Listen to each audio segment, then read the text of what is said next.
Yes, but there's one thing that will never change because it's part of football's soul, and that is that magic feeling of coming to an old-fashioned Saturday afternoon match of the round at the MCG. And home and away games don't come any bigger than this. Collingwood and the West Coast, two AFL juggernauts playing for top spot. So let's join the massive crowd inside and welcome Hall of Famer Jason Dunstall. Thanks, Dwayne. Yes, the West Coast Eagles making their way out onto the MCG to a rather ordinary sort of fanfare, I would have thought, with this largely parochial Collingwood crowd. But they have done very little wrong in the first half of the season, the Eagles. They're 9-2, sitting on top of the league ladder, but they now face a fellow flag favourite, one that they haven't beaten for a while. And this is their very first appearance at the MCG in season 2012.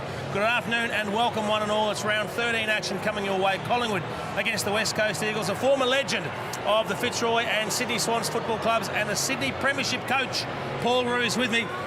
You wouldn't mind coaching either of these two teams, would you? There's a little bit at your disposal, and I think it's the sort of match we've been waiting for, one of the biggest games of the year. Yeah, no question. I think the Eagles took everyone by surprise last year.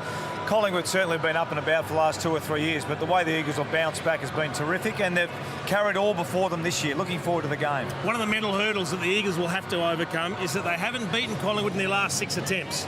And the sixth of those last 6, of course, was the 2011 qualifying final from last year, which was tight here, probably up for grabs up until the last 5 minutes of the match. Yeah, absolutely. And Jolly versus Natanui is going to be a big match today. Pritis has been a terrific player for them over the last 4 or 5 years. Certainly, Wellingham's really stepped up as a midfielder in the absence of ball as well. Great tackle here. Blair's been a terrific addition in their forward half. We know Swan's a champion. And then I think Luke Ball, as I mentioned before, he was the one that really clinched the game for them, and I think did it against your blokes the next week too, Jace. He certainly did. Here's Collingwood just going through their final paces down in the rooms. Let's face it, how outstanding has their first half of the season been? They've had a string of injuries, yet their structures have held up. They've managed to build a very impressive 9-2 record as well, and a win today would take them top of the table. So there is plenty at stake for them. I mean, they're consolidating their top 4 spot, but knowing Collingwood, they wouldn't be satisfied with just top 4. They would like to be sitting right on the top, I think. Yeah, and talk about Collingwood. I mean, they've been terrific and under the radar, which is very un-Collingwood-like. I mean, the way Nathan Buckley's gone about his coaching and the way the players have come in, particularly the guys covering from injuries, has been very impressive. They get some key inclusions back. The Collingwood Football Club, Ben Reid comes back in, Heath Shaw, also Alan Tuvey. There's some handy inclusions. Yeah, absolutely. And Tarrant's out of the team, which is a big loss for them, but having Reid come back in and Young's into the side as a sub. So, look, it's a well-balanced side. Bringing 3 back in once is obviously a bit of a gamble, but they're all 3 quality players that they've brought back. West Coast have had to deal with their own injuries as well throughout the course of the season. Very happy to get Beau Waters back into their lineup. He's such an important player for them. Yeah, he is, and it means that you can't leave Hearn free. You've got to choose whether you leave Waters free or Hearn free, and I think Kingy will talk about that a bit later on as well. I mean, both these teams like to have one back, so that'll be particularly interesting as we see the Pies come on the field. Yeah, it's a legitimate reception this time. A very parochial home crowd for the Collingwood Football Club. The last 6 in a row, they've managed to get over the West Coast Eagles, and it is testament to the way Nathan Buckley has taken over the reins, just the sheer consistency of output that they are producing at the moment. So a lot to like about the way Collingwood are going. A dual premiership star with the North Melbourne Football Club, David King, has joined us, as he always does. Kingy, good afternoon to you. Jace, I know you've spent plenty of time dissecting this one. It's going to be a ripper. I've become a nerd during the week, Jace, there's no doubt about that. But when I look at this game, I'm looking to see what the best do against the best. These two teams may come back here for a grand final potentially next time we see them here. I want to see where their strengths stack up head-to-head. The Collingwood counter-attack via Heath Shaw, Reid, O'Brien versus the West Coast press. How does that go? We'll review that throughout the course of the day. Jolie and Dawes versus Nick Nat and Cox. Where does that sit? Last year we saw clearances in favour of the West Coast, but not by much. Sharking of hit-outs is a big advantage or a big area that the Pies have versus the pure clearances of the West Coast Eagles. The young brigade, Shuey and Selwood versus side, bottom and beams. Where does that sit? Roosie will address that throughout the course of the day. I want to see how Cloak and Dawes go against Glass, and I think a much improved Mackenzie, who's really becoming one of the most elite players in the comp. You talked about the loose man impact, and we'll touch on that, but there's a lot to judge today. And I think by the end of the day we'll know what both these teams need to work on for next time they meet. Yeah, absolutely. I think that the loose man back's going to fascinate me, Jace. I think that both teams play better with a one back. Maxwell O'Brien, Waters Hearn down the other end. That's going to be fascinating. It certainly shapes as an enthralling clash, and the Pies should be fresh coming off the bye. They enjoyed a little bit of sunshine, in fact, as Nathan Buckley took his troops north to Port Douglas for a few days of R&R. We'd planned what we wanted to do mid-season. Probably started talking about it 8 weeks ago and finalised it probably a month before getting away. Review, recover, re-energise and then have ourselves focused to get back for the game against West Coast, and we're looking no further than that.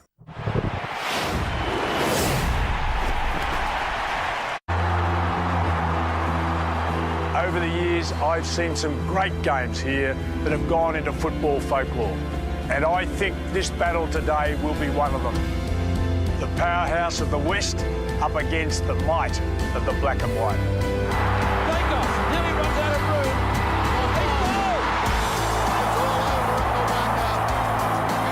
room. Both led by fine young men, once fierce competitors, now ruthless generals. Destined to collide here in round 13, and maybe, just maybe again, on the last Saturday in September. That's the seal of the Pies are home. An enormous game with enormous stars. Still going, Swan. Kerr to finish it off. And the danger man, Thomas. What better stage than the greatest stadium in the world? It just gets the blood pumping. AFL Hall of Fame member and 4-time Premiership coach David Parkin. There's a massive crowd here at the Melbourne Cricket Ground. Let's head back to 2-time Premiership star David King. Thanks, Dwayne. You can feel the tension down here. A huge build-up, a huge crowd, as you said. Largely Collingwood supporters, I must say. You can see the tension out here already, the players getting to their positions. We caught up with Darren Jolly earlier, talking about diffusing the Nick Nat Nui problem. And Dean Cox, how has he educated this young man? Oh, he's obviously a fantastic talent, I think. And I don't think you want to take away his instinctiveness from football. The way he reads, he's great in close, his follow-up's fantastic, his tackling pressure is very creative by hand as well. So it's just a matter of trying to educate him in positioning around the ground, trying to work out, for him to work out where he's going to get the second and third link of chain. I think that's probably the most important part, because when he's around the footy, he's fantastic. It's just what happens when the footy goes out of his area to make sure that he switches on, concentrates and really reacts quickly.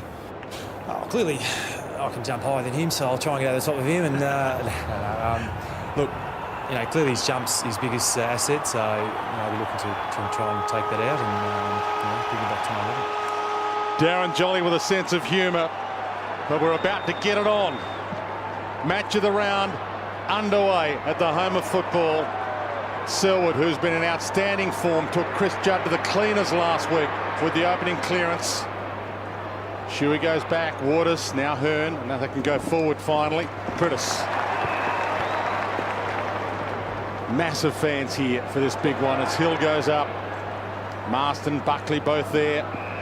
And a free kick's been found early. The umpires today, Brett Rosebery, Matt Stevick, Robert Findlay. That's Robert Findlay in the action early. Reid keeps it low. Nat Nui lurking. Already a highlight. Gives it back to Mitch Brown. Back into the lineup this week. Long forward, almost off hands for Darling. Jolly. Harrio, Thomas, and now Beams. Beams and Selwood, two of the hottest players in the comp in 2012. But Thomas, O'Brien, sidesteps a couple, not a lot to go to. Long had to go wide. Goldsack really had to make some ground. Dane Swan. Blair held up. Crowd wanted 50, don't get it. For Solo. He actually held it up really well, McGinnity. Cloak leads short, Dawes leading long, and the long sleeves Dawes, and he dives and marks. I'm not sure Darren Glass didn't find himself in a headlock at some stage there. But that's a good body contest, and terrific for Chris Dawes to be able to assert himself early, because he's up against one of, if not the premier defender in the competition, and this is a pivotal battle. And he very rarely loses a one-on-one contest here. He did get a bit of a wrap around the neck, but he very rarely loses a one-on-one contest. Glass.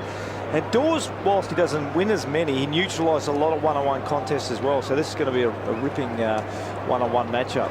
He's been goalless in his past 3 games, Chris Dawes. That's what he has ahead of him. 55-degree angle. It's bending back, but not quite enough. And that's 4 goals, 11 for the season so far for Chris Dawes.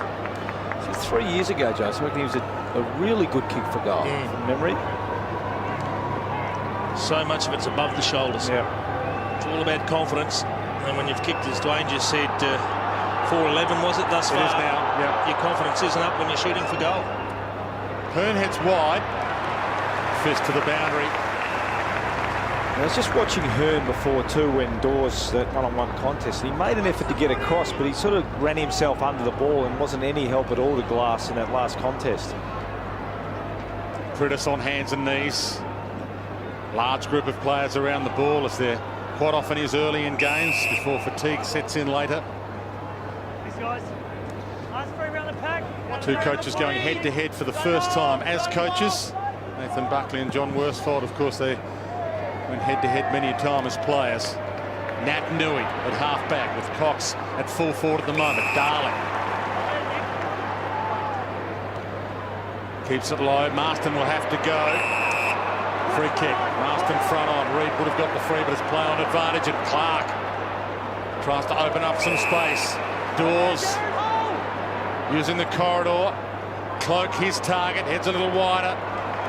And a good fist to the boundary by McKenzie. We talked about those one loose back before the game, Jason. I just noticed that last stoppage had Waters off the back at one end and had Maxwell at the other end. So that'll be interesting. Now Waters is going to an opponent there. I think it's Wellingham. Jolly gets a free there. Advantage paid. So Beams takes off. Runs to 50. Has to deliver. And delivers on cue. Gee, that's a good finish from Dane Beams. I'm not sure if he was a little confused when he started playing on. He was running back, in actual fact, away from goal, virtually towards the centre circle. As you see him here, he starts running away from goal, then he turns around and he arcs back towards goal. But has he got some penetration on the kick? A terrific finish on the 50-metre arc.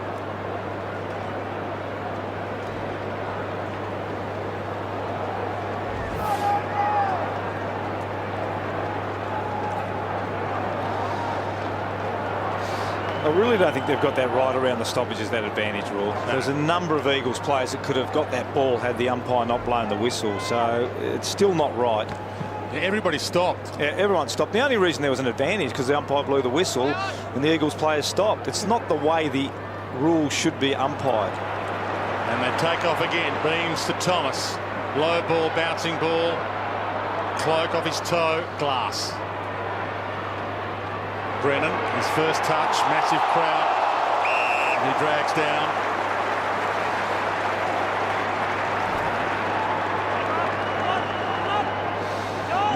Improvising. A little bit of showtime. Biggest crowd some of these West Coast players have played in front of in their young careers. Brennan, one of them, for solo.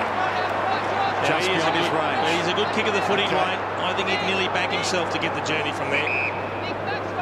We just saw Dane Beams comfortably make it from 50, and he's gone back to give himself a good run-up of momentum. He's kicked 14-8 this year from the square. Gets plenty of shoe on it. That's all the way home.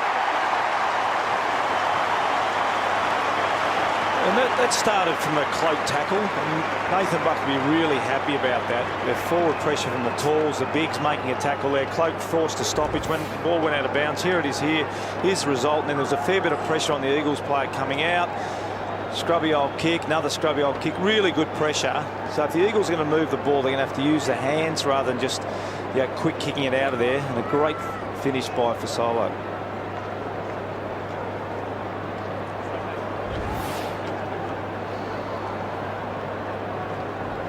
Collingwood coming off a bye last week and a few days holiday at Port Douglas. Some teams have been slow coming off their byes in the last couple of rounds. Not the Magpies here. Cox in the ruck for the first time against Jolly for the afternoon. Swan dragged down by Pritis. And ball, according to the umpire. Plays on quickly to Kerr. First touch for him, not a good touch. Dane Swan off the deck. The umpire will let that roll out. Been a little bit of talk about those wraparound handballs, Jason, particularly, Ablett. But I think here's the holding the ball, which Prentice has actually got the ball and Swan hasn't. So I'm not sure. But what Dane Swan's done is just taken his arms away. That's what the umpire deems is making no effort. Well, if you haven't got the ball, it's hard to get rid of it. Well, it's right there in front of you, Ruzi. He wants to see an effort. Wellingham caught. Thomas getting plenty of it early. Side bottom to Maxwell. They are hot, the Pies. Cloak edges his opponent McKenzie out. Runs in. Open goal. Spectacularly good start for Collingwood. That's unlucky for Ed McKenzie. As a defender, Ruzi, he's done everything right. He's assumed front position. He's attacked the footy when it was there to be attacked, and he gets a horrendous bounce that props, allows Cloak to work him under the ball. I don't think he could have played it any differently. Yeah, I wouldn't have thought there's any repercussions from Worsfold there. There's nothing you can do about it. A little nudge in the back, not much there from Cloak, but he started well, Cloak. Nice tackle, nice goal, but really unlucky there.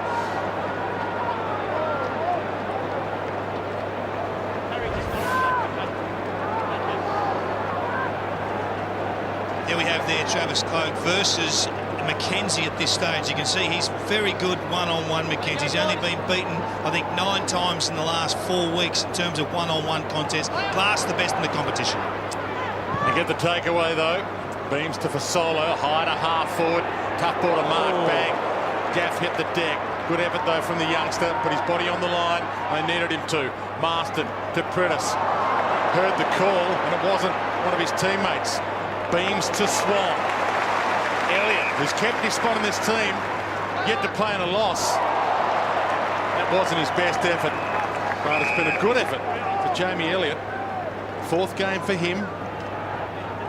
Just haven't got going yet, the Eagles, have they? There's only 2 inside 50s to 5, and really haven't looked that flash going forward at all. Shuey bounces it forward. And again, they don't get it inside 50. Reed, dangerous. But it comes off to Brown. Kick not so good. Fortuitous. Buckley. Turnover. Stolen by Kerr. Caught. Hands it up to Lynch in game 200. Trying to provide one early. Heads wide to Darling. Can't keep it alive. Gee, that's a poor kick from Quentin Lynch. He was 5 metres clear, and you can see the frustration of John Worsfold. That's their best opportunity, going inside the attacking 50. Wonderful interception from Daniel Kerr. Naitanui won the flick. Lynch just overran that. Tie up. Ball up. It's interesting, a couple of stoppages too. They just had some quick kicks, Eagles. I just don't think they can afford to just quick kick it, because that just falls straight into the Magpies' hands, particularly if you've got someone sitting off, which Brown is, or Harry O'Brien is at the moment, the back of the stoppage. Kerr, well, the free kick was holding the man, but he kind of got pushed in the back. Yeah, it was one or the other, Dwayne. To Lynch, who can bang a long ball, as we know. That's from another postcode. And it hits the post. The Eagles are being well clamped here by the Pies. You can just see the uncontested possessions, 26-11 at this stage in favour of the Pies. There's just no easy ball out there for them at the moment. Yeah, I think King, as I was saying, they're just getting it, quick kicking it. I think they're just going to have to use their hands out of these stoppages, particularly with O'Brien or Maxwell back. We talked about that before the game. Bounced it to Fasolo. Beams. Brown. Gets under it a little. Could have attempted the mark. Mitch Brown, and the two Brown twins playing against each other for just the 2nd time in their AFL career. Mitch Brown back into the lineup this week. 4th game for the season. Beams. The ball follows him. Can't make something of that. Averaging 30 possessions per game in 2012, Dame Beams.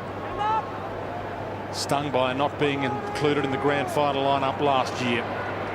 Blair. And here's Beams on cue. Doesn't find a target, but the chaos ball works for them. Shaw gave it up.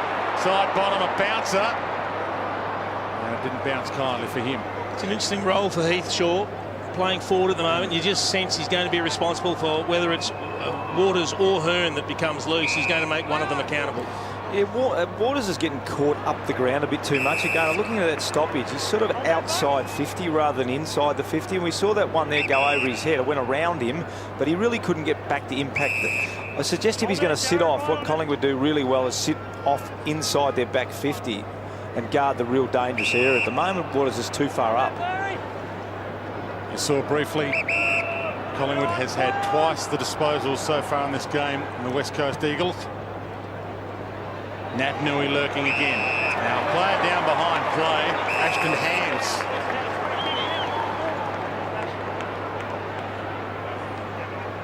Up and okay, wins the free. Nat Nui marked it regardless. Collingwood get a chance to send their players back and set up. Hearn, handball to Gaff. Back to Hearn, it works. Lynch, have to say within range. Had a sighter from this flank at least, but this is a tougher angle. Well, we just saw him bomb one from 55, 60 out and he hit the post, so you sit there and you think, well, maybe it is in range, but it is some sort of exceptional kick. You can see the angle there from, you're going to kick it from 56, 57 metres out. It's just a bomb. It's his day, it's his 200th. He doesn't get onto this, and a stump through. It's just a low percentage attempt. Yeah. It's less likely to go through. It's not. There's a bit of a block from Hams and Dawes getting him out of the way. Either way, it was going to be an Eagles kick anyway. Buckley to Dawes. Swan. Elliott, good hands. Yeah, really good hands. And that's why he's held his spot in the lineup. Blair. Everybody takes a breath. Splendid start from Collingwood. West Coast a little shell shock. Lynch up. Another set of good hands. The problem that Blair had there, two Collingwood players were going off the ground, so they were actually too short. So there wasn't any options to go lateral. He just had to kick it down the line. Jolly beats Cox. Been in better form than some believe. Darren Jolly, side bottom to half forward, and Goldsack wins a free. Now Fasolo kicked one for about this range a few minutes ago. It was a long kick as well. They do have some players with a bit of range in their kicking, don't they? He's been an important player for him, Goldsack, too. He's bobbed up over the last sort of 7 or 8 weeks and kicked some real critical goals at important times. He's played every game this year after playing in less than half Collingwood's games the last 3 years. So he also has come of age. We've got the journey easily. I mean, you've got Goldsack, you've got Fasolo, who we've already seen, Travis Cloak. They can all bomb them from 55. They really need a steadier now, the Eagles, don't they? Yeah. They just haven't looked threatening or dangerous at all, apart from a couple of long bombs from Lynch, but they haven't really had an easy shot at goal yet. Hearn heads long. Selwood, a little fake, and then took the mark well. Draw pass from Rosa to Shepherd. To Prittis. Hugging the boundary, now they come inboard to Lynch, and the spaces start to open up. Kerr runs for him, runs to the paint of the 50, drives it long, goal square, hands is up, can't mark it, gathers his own crumb, spins, kicks, goals. Boy, did they need that. He'd worked his way down to the goal square. He was there for a while, Ashton Hands. He was desperate for the kick to come in a little bit quicker than it actually did. He'd loved Lynch to have bombed it there first. In the end, Daniel Kirsch saw him, but it was the long high kick that gave Clark time to get back. I'm glad he kicked the goal because he had Andrew Gaff right behind, facing the goals, calling for the hand pass, but a good quality small forward. He set to his task and he achieved it beautifully.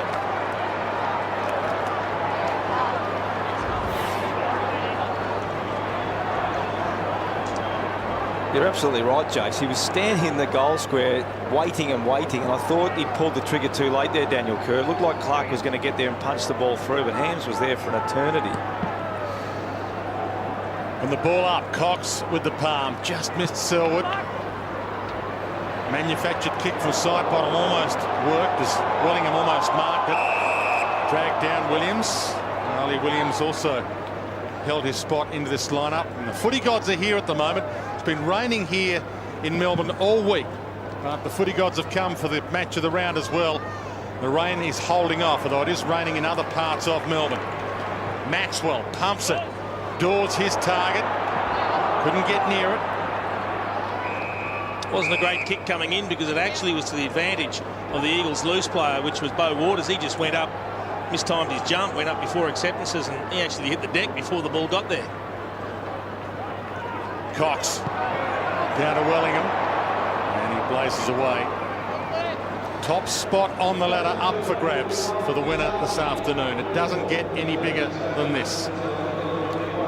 Forward stoppage is going to be really important for both teams. I think both teams are going to fancy their chance of getting a shot at goal. We saw Wellingham get a shot there from a forward stoppage. I think that's going to be a case at both ends of the ground. Rosa made Mitch Brown earn it.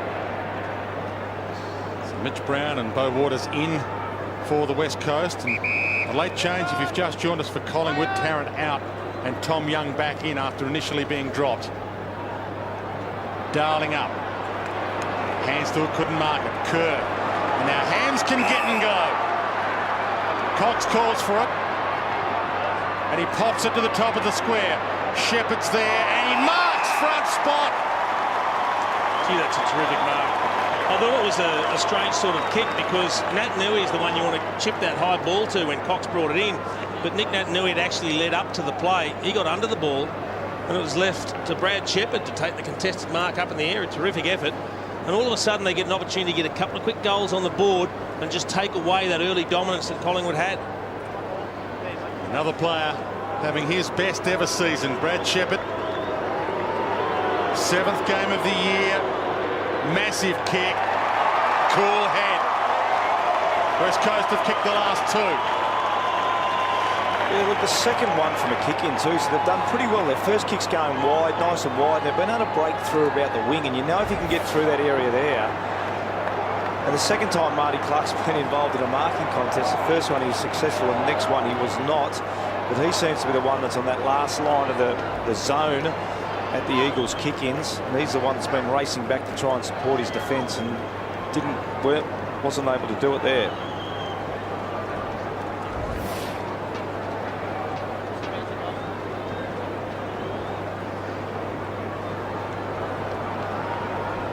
Clearances so far. Collingwood 8, West Coast 5.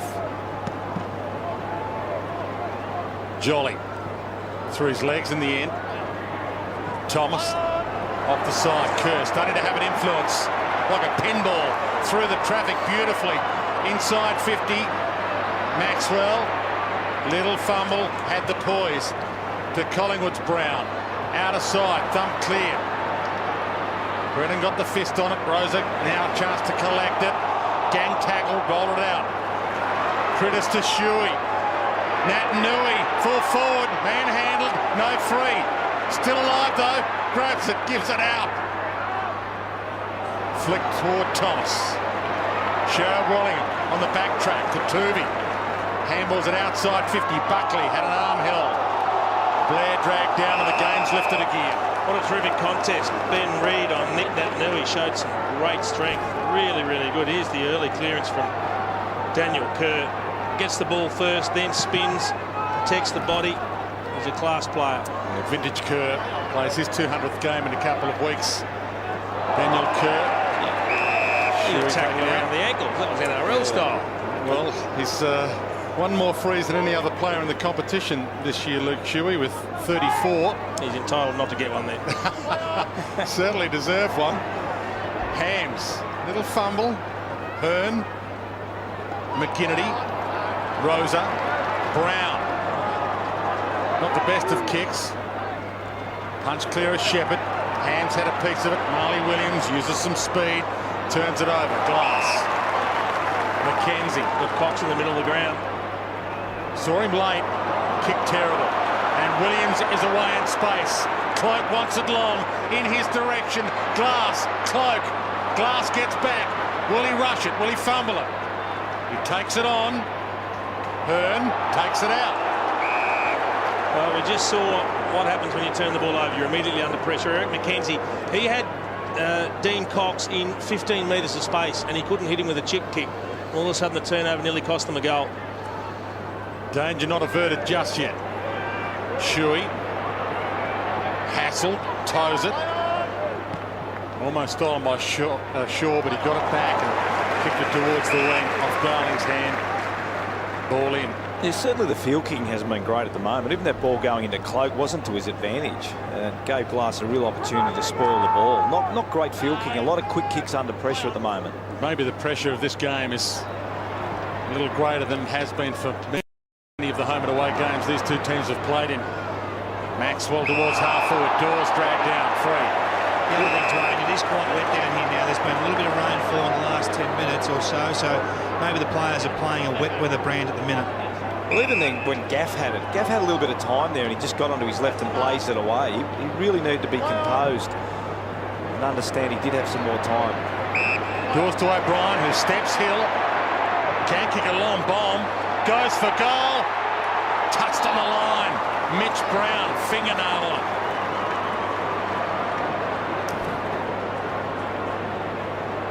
More cameras than ever before, bringing you the action in high definition this year. Great to have your company wherever you're watching this around the land. It's living up to expectations right now. Hams used his body, didn't use his hands. He did to take the mark, but not to push out. Gaff to Lynch. Wide open forward line. Got to get it in quick. Darling. Arm slap free. A couple of times we've seen Quentin Lynch kicking inside 50. I just don't think he always kicks to the advantage of his teammate. Yeah, absolutely. He does have a tendency just to bomb the ball in, doesn't he? Even with that kick where he wanted to pass it, he just doesn't do a low, hard dart, does he? It's always got a bit of air and always gives the defenders a bit of a chance to spoil. Opens up the angle. It's coming back. Not quite enough. It's interesting, the umpire called play on very early in. He arced out, maybe only a metre or two, going for the big round the corner kick. The umpire called play on. Is that his natural arc, Jace? But I think it's natural for any player that's outside his kicking range to kick around the corner a bit. Side bottom, half-back flank. Dawes couldn't make something of it, neither could McGinnity. Beams kept it alive according to the boundary umpire. Dawes, Elliott, side bottom, side step. Umpire's found something. Collingwood fans not happy. They're getting a free. Bruzy, testament to Dane Beams. Scott Selwood is looking after him. He's got 10 already, Beams.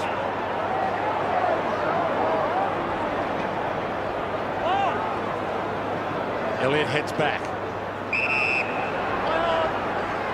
Brown sits on Clark a little. Good strong grab back. Shaw, one of the ins for Collingwood this week, and they've got 3 in from last week's lineup. Maxwell keeps it low. Goldsack might go. Hands on it. Elliott flipped it out to Blair. Critis, Marston, Critis. West Coast have got their running game going. Collingwood kicked the first 3 goals of this game. West Coast could finish the quarter with the last 3. Wrap up tackle, no free. Collingwood come away with it after the turnover. Clark, Buckley, touch play on's the call. Thump to ground, Glass. Flick out to McKenzie. Waters, and now Lynch can get and go. It sits for him, he's away. Darling, one-on-one with Harry O, who used his boot. Sidestep, 55 out, bounces it towards Marston. Turvey just got there in time. Marston collects, handball back in the Pritis direction. Shaw cut it off. Back to Marley Williams. We're down to 2 minutes to quarter time, and Lynch cuts it off. A few blokes kicking floaters out there at the moment. And he loads up again to the square. Darling runs back with the flight. Made a good contest. Turvey crumb. I'll tell you what, he is predictable, Lynch, isn't he? You do know where it's going when he gets it. Maxwell, almost the turnover. Dawes. Buckley. Turnover again. Pressure intense right now. Gaff, a wobbler, a chaos ball through Darling's hands. Side bottom. Darling hunts him down. Side bottom heads wide. Jolly had demoted to make some ground. Maybe Collingwood a chance for the last score. Beams is a little spent. Rosa had to search for the line. Crowd wanted ball. Beams gets it regardless. The Goldsack keeps it in. Sidesteps beautifully. Dances around opponents. Puts it to 50. Cloak can't mark. Thump back outside 50. Cloak first to pounce. Wellingham and Swan all on his own. You know, out on the wing, Matty Rosie did everything right up until the time he went to ground. He took possession, he got tackled, he rode the tackle, he handballed to the boundary side of himself, followed it up, and then inexplicably just went to ground. That allowed Collingwood to bring the ball forward. Talking about inexplicable, Dane Swan by himself inside forward 50. Just come from the bench, Rosie. Just slipped on. Blair come off. Swan on. Great change. Number one player in the competition for possessions per game this year, averaging 34. I was about to say, better than that. I was about to say, Dwayne, we don't see him have set shots too often. He's normally kicking his goals on the run as he streams in from a contest. That probably explains he's a little bit rusty. So Mackenzie, last thing they need is a turnover right now. Marston won that and won it by showing some ticker. He copped the weight of Darren Jolly on him too when he landed. Doesn't necessarily need to go across goal here. 6 seconds and counting. Safety the right option. Cox, good pluck. And that'll lift his confidence on the siren. Top spot up for grabs. Best two teams in the competition so far in 2012. Head-to-head at the home of football, and it's Collingwood by 8 points at the first change. 3-5-23. Plays 2-3. 15. Quarter time at the Melbourne Cricket Ground. Collingwood, the first 3 goals of this top of the table battle, opened up a 19-point lead. The West Coast hit back with 2 late goals, and it's an 8-point margin at quarter time as we head to David King. Thanks, Dwayne. Just trying to have a look at what's been most effective in terms of patterns of play and styles of play of both teams. We've seen so far the opposite of what we've seen the whole way through 2012. The West Coast Eagles have been incredibly damaging all year from stoppages, but today, even though they're slightly behind in clearances, the Pies have been the most damaging, kicking 2 forward-half goals. They trail the clearances 9-8, but they lead the damage. Kick-ins is where the West Coast have been productive. 2 goals, 2 from their 4. Kick-ins has been the opposite of what the Pies have allowed all year. So today we're seeing a reverse of probably what we've seen all year, but the damage is still there. There's a lot of upside here for the West Coast Eagles around this clearance situation. Yeah, good call, Kingy. Ruzi, one of the stats I find remarkable is the fact that both teams have only had, in fact it's 9-11 now, the tackles in favour of the West Coast Eagles, but they're very low numbers. I mean, extrapolate that, that's 44 tackles to 36. We've seen teams have 70, 80, 90 tackles in a game, and yet we're seeing a finals-like atmosphere, lots of turnovers. I think players are just panicking a little bit and getting rid of the footy before they get tackled. I think you're absolutely right. It's interesting, you made comment during the break, the poor skills, but it's not the tackling, it's actually the perceived tackling. Yeah. And guys are getting rid of the ball rushed, meaning there's no tackles, but the ball use has been pretty ordinary from both sides. And both sides have had a couple of opportunities going forward where they've butchered them with poor kicks. Nathan Buckley having a chat to Dane Swan. Well, he'd be happy that they've got their nose in front in terms of kicking efficiency and contested possession. So that's very good in terms of the recipe of success. There are a couple of key indicators that work pretty well for teams, although it's only marginal, and West Coast really got back into that quarter after it looked like the first 5 or 10 minutes Collingwood were dominating. That's turned into the type of contest I think we all expected. Stern words there, Buckley to Buckley. Yeah, he looked as if he was laying down the law, but in a kind manner. I think you were saying you didn't push back in that situation. You always like to try and lip read the coaches.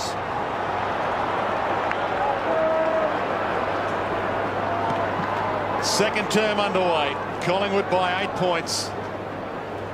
Almost a throw.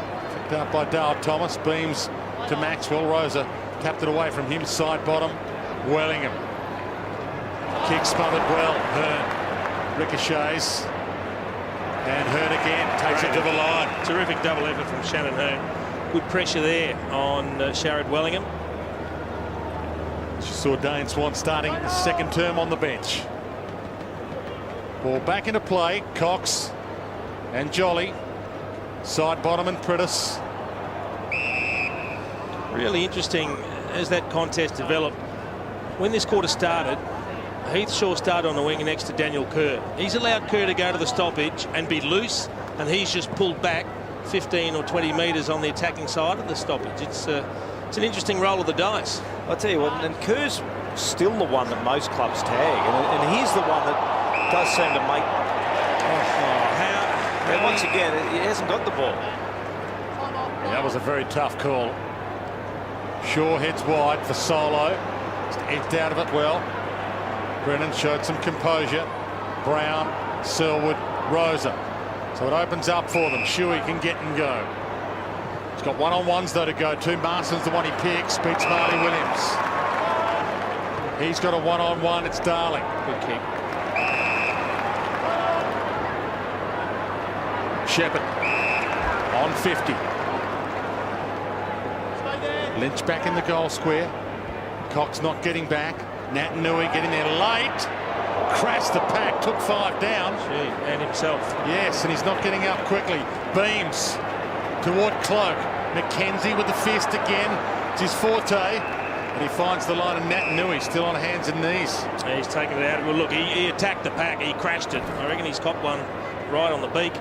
He might have copped an errant arm there as Wellingham courageously went up for the ball as well. He took a few with him. Daisy Thomas. Hearn again mops up.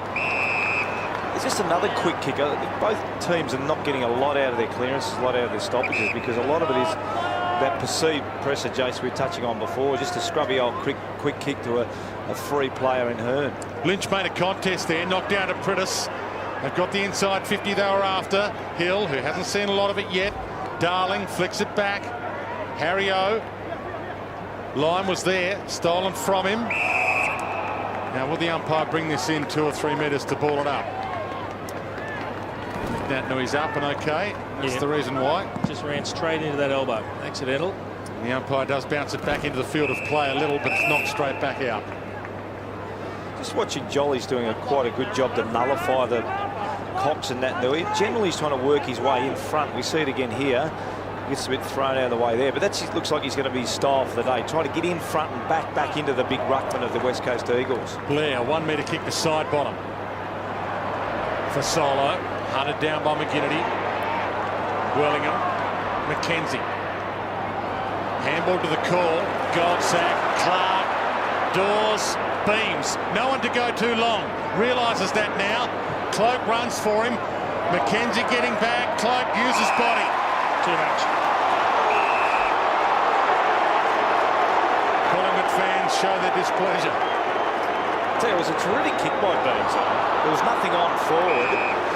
And he good vision, wasn't it? Yeah, really good vision. He stopped and had a good look around, and nice kick to Cloak. It's woken the crowd up. Selwood short. Waters. 40-metre bomb in hope. Natanui can't get there for this. Tuvey left it behind. Natanui does get it. Marston gave it to him on the run from 49. No. See a little bit of claret. Looks like it's running out of the nose and mouth of Nick Natanui. Just worked him a little bit too far under. He didn't use the hand. He used the forearm. Little 1-2. Maxwell to Buckley. Almost gone. It is gone. Had an enormous amount of time. Took too long. And this is a huge kick. This is for 3 goals in a row to the West Coast Eagles. Hill. Been a consistent goal kicker for them since coming over from the Bulldogs, Josh Hill. And if he starts adding things like defensive pressure, and that's a gritty tackle. He chased hard. Played on quickly to Shuey. No closer to goal. Angle a little better. Dwayne, this has all come off the back of that genuine one-on-one Cloak versus McKenzie again. Cloak hasn't marked the ball yet, doing a great job glassing McKenzie at this stage. That's what he has ahead of him. Strikes it well. It drifts, but it's only behind. You're right, Kingy. It's probably one of those ones that Cloak would like to have back again, I think. JC, just a little bit over-aggressive. Normally he'd mark those, Cloak. He was in really good position and didn't really need to give such a big bump as what he did. Thomas, a 1-2 with Brown, then Tuvey, then Buckley.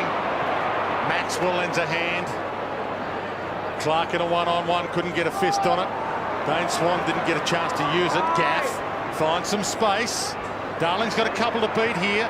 Harry O, sanctuary of the line. They're enjoying a good period of play at the moment, the Eagles. They're controlling the ball at their end of the ground. Good pressure whenever Collingwood do win it down back. Even with the inside 50s, they've evened that up the West Coast. Kerr, Prentice. There's another inside 50. It'll be coming out though. Maxwell, no it won't. It'll be a ball in.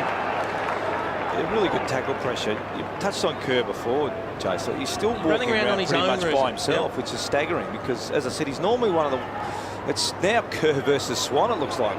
Kerr goes one side, Swan goes the other side of that stoppage. So we'll have another look at it here just to see where Kerr, if anyone, goes to him. But still no one going to him at the moment. And Swan's by himself also.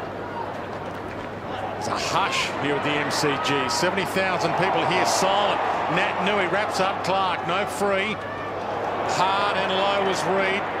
Shuey tried to go low. No free. Swan. Side bottom for Solo.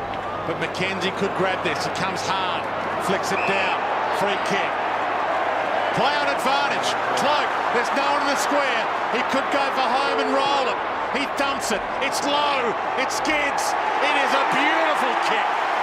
That is as good as it gets. Well, that was started by Swan. You talked about Kerr earlier on, but that was started by Swan out of the back half because Kerr actually didn't go to him. And then this is a really well thought out kick, Jace, I think he just realised. He ran his full 15. He realised exactly where he was, and he realised, well, if I kick a big high one, it's probably going to swing. I don't mind that one. Just gives it a real chance to lob on the goal line, and just you hope that roll goes forward.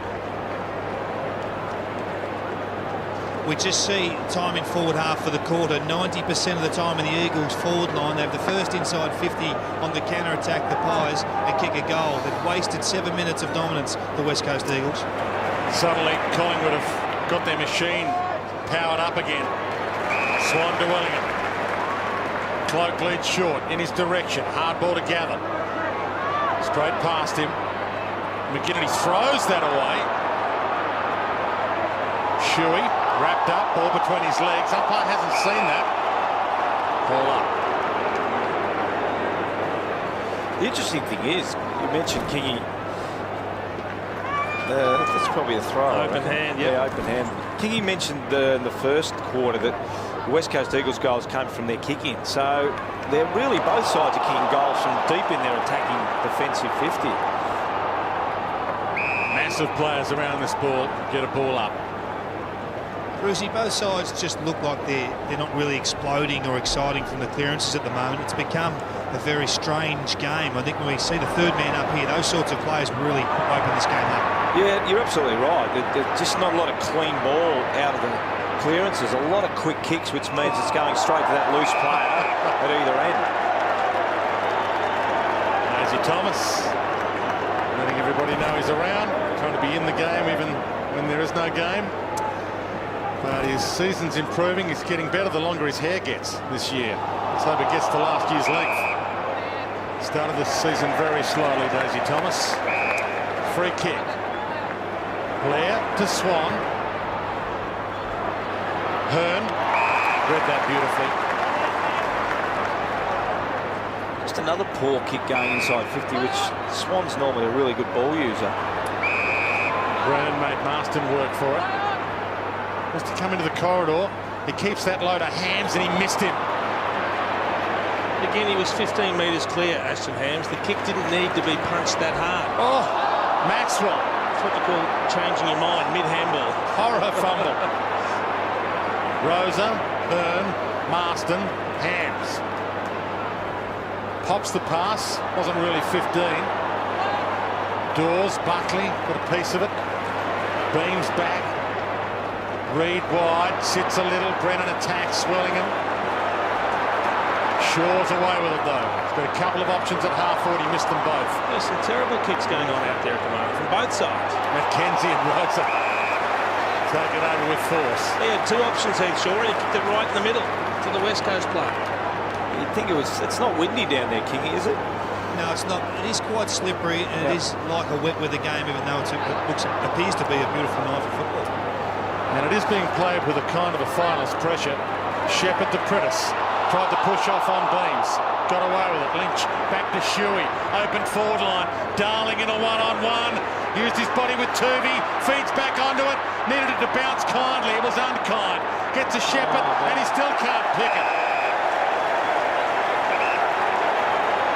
Just took his eyes off the footy, I think. He had it spent before he picked it up. Another opportunity goes to waste for West Coast. And there's the crowds at Darling there. Collingwood fans enjoyed every piece of that. Lynch out of the ruck. Got one high, and he'll line up at goal.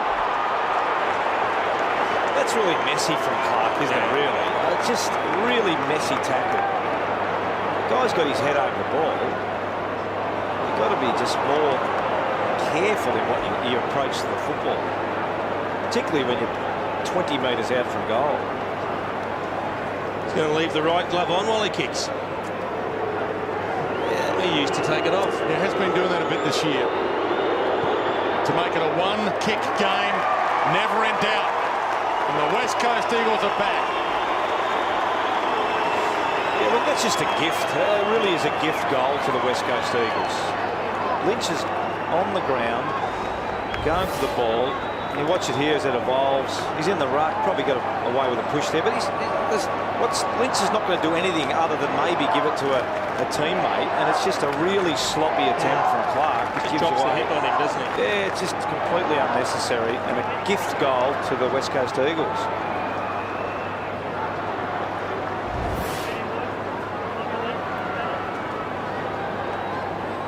You joined us late. Collingwood opened up a 19-point lead early on, first term.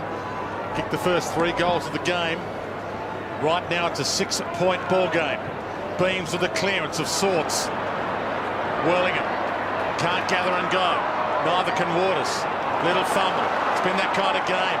For Solo. To Beams. Will Cloak get a run at this? He's manhandled and he still marks it. I reckon Eric McKenzie, when he looks at this, is entitled to ask Patrick McGinnity what he was doing. McGinnity ran away from where the ball was going to drop to stop his player getting involved when he really should have pushed back, eyes on the ball, and killed the contest. Got to give your defenders a hand when they're playing on monsters like a Travis Cloak.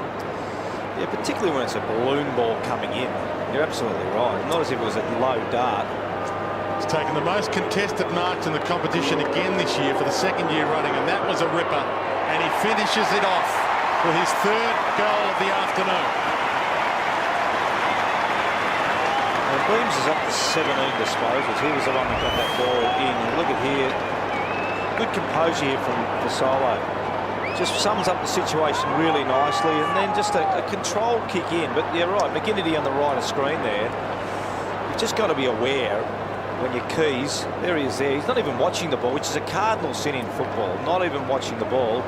Even if Cloak hadn't marked it, I'm not sure McGinnity wouldn't have been involved in that play anyway.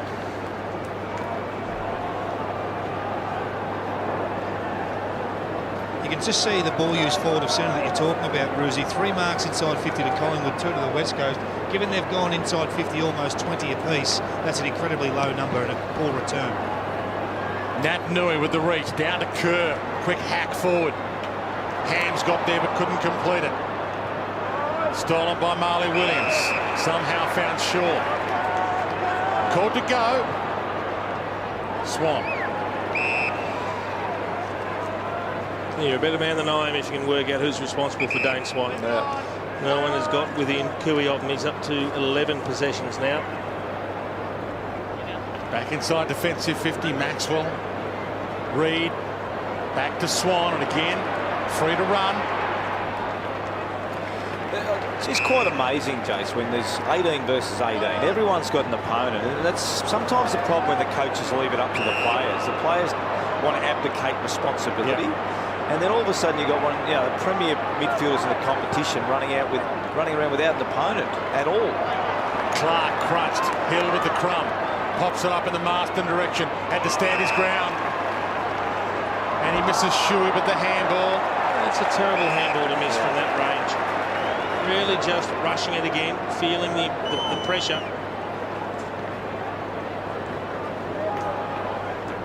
Nat Nui attacks it with Jolly. Beams caught by the arm. Kerr shovels it out. Rosa.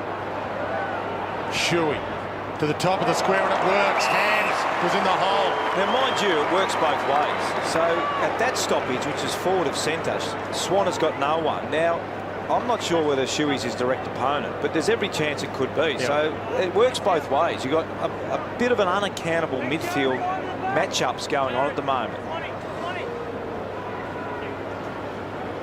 Played at a high intensity. Lots of turnovers, fumbles, drop marks, missed kicks. Finals pressure, but Ashton Hands is up to it. And if we see this vision again, we're probably going to catch, hopefully, Dane Swan as this ball's coming in. And there's some discussion here as to who's playing on who, but I suspect there's a bit of confusion all over the ground, not just in the back half where Maxwell's trying to sort out who's on Hands. But we see here that Shuey gets the handball out. This nice kick in. And there's Swan right there. He's absolutely right next to Hands, and he's got no one on him. Now, I'm not suggesting that he's his direct opponent, but there's someone that is.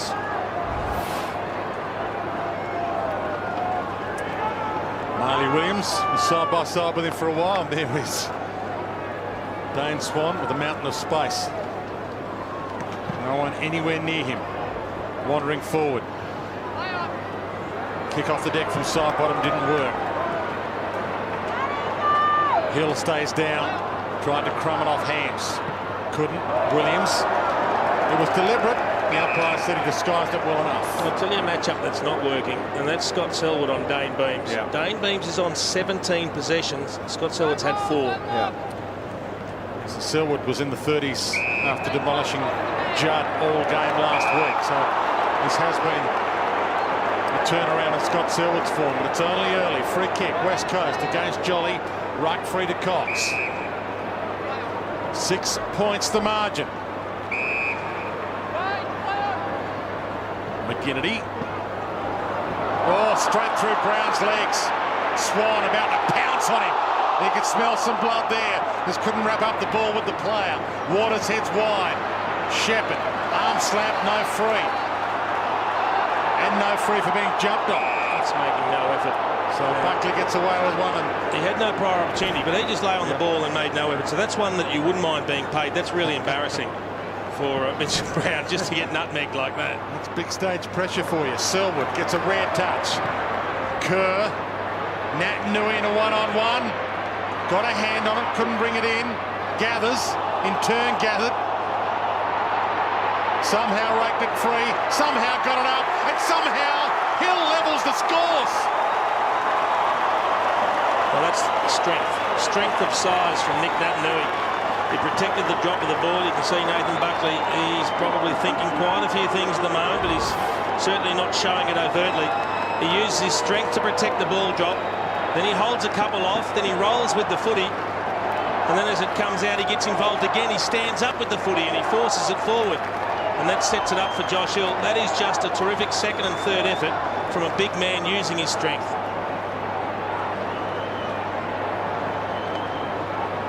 Yeah, just a great effort in staying in the contest from that Louis there. Just didn't concede, didn't give up, and Hill has been a really important player for them all year. But I suggested Nathan Buckley wants to get his midfield matchups right, because Kerr was by himself again at a stoppage. So both teams are really losing their direct opponents around the clearances now in general play. Gee, that's a good grab. Free grab, take your pick. You got one to the ear, hands it up to Shuey. They have not seen the lead in this game, the West Coast Eagles. Collingwood has led from the outset, but West Coast a chance to take the lead for the first time today.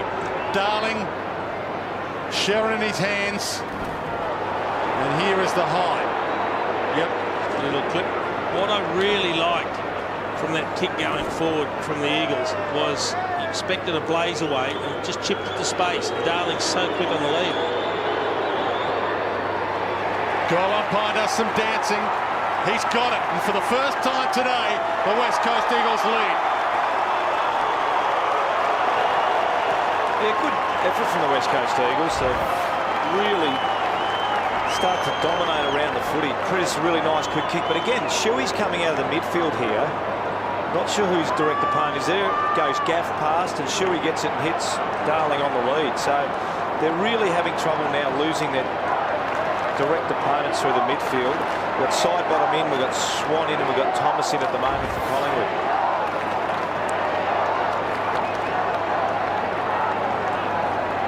West Coast Eagles have pushed a few of their chips in. They're going all in now late in this opening half. They lead by 6 points. And the ball up, they're getting the clearances at the moment. Swan, it's almost a clearance to the West Coast. Heads in the West Coast direction. Buckley bangs it to the wing. Thomas gets there, drops it.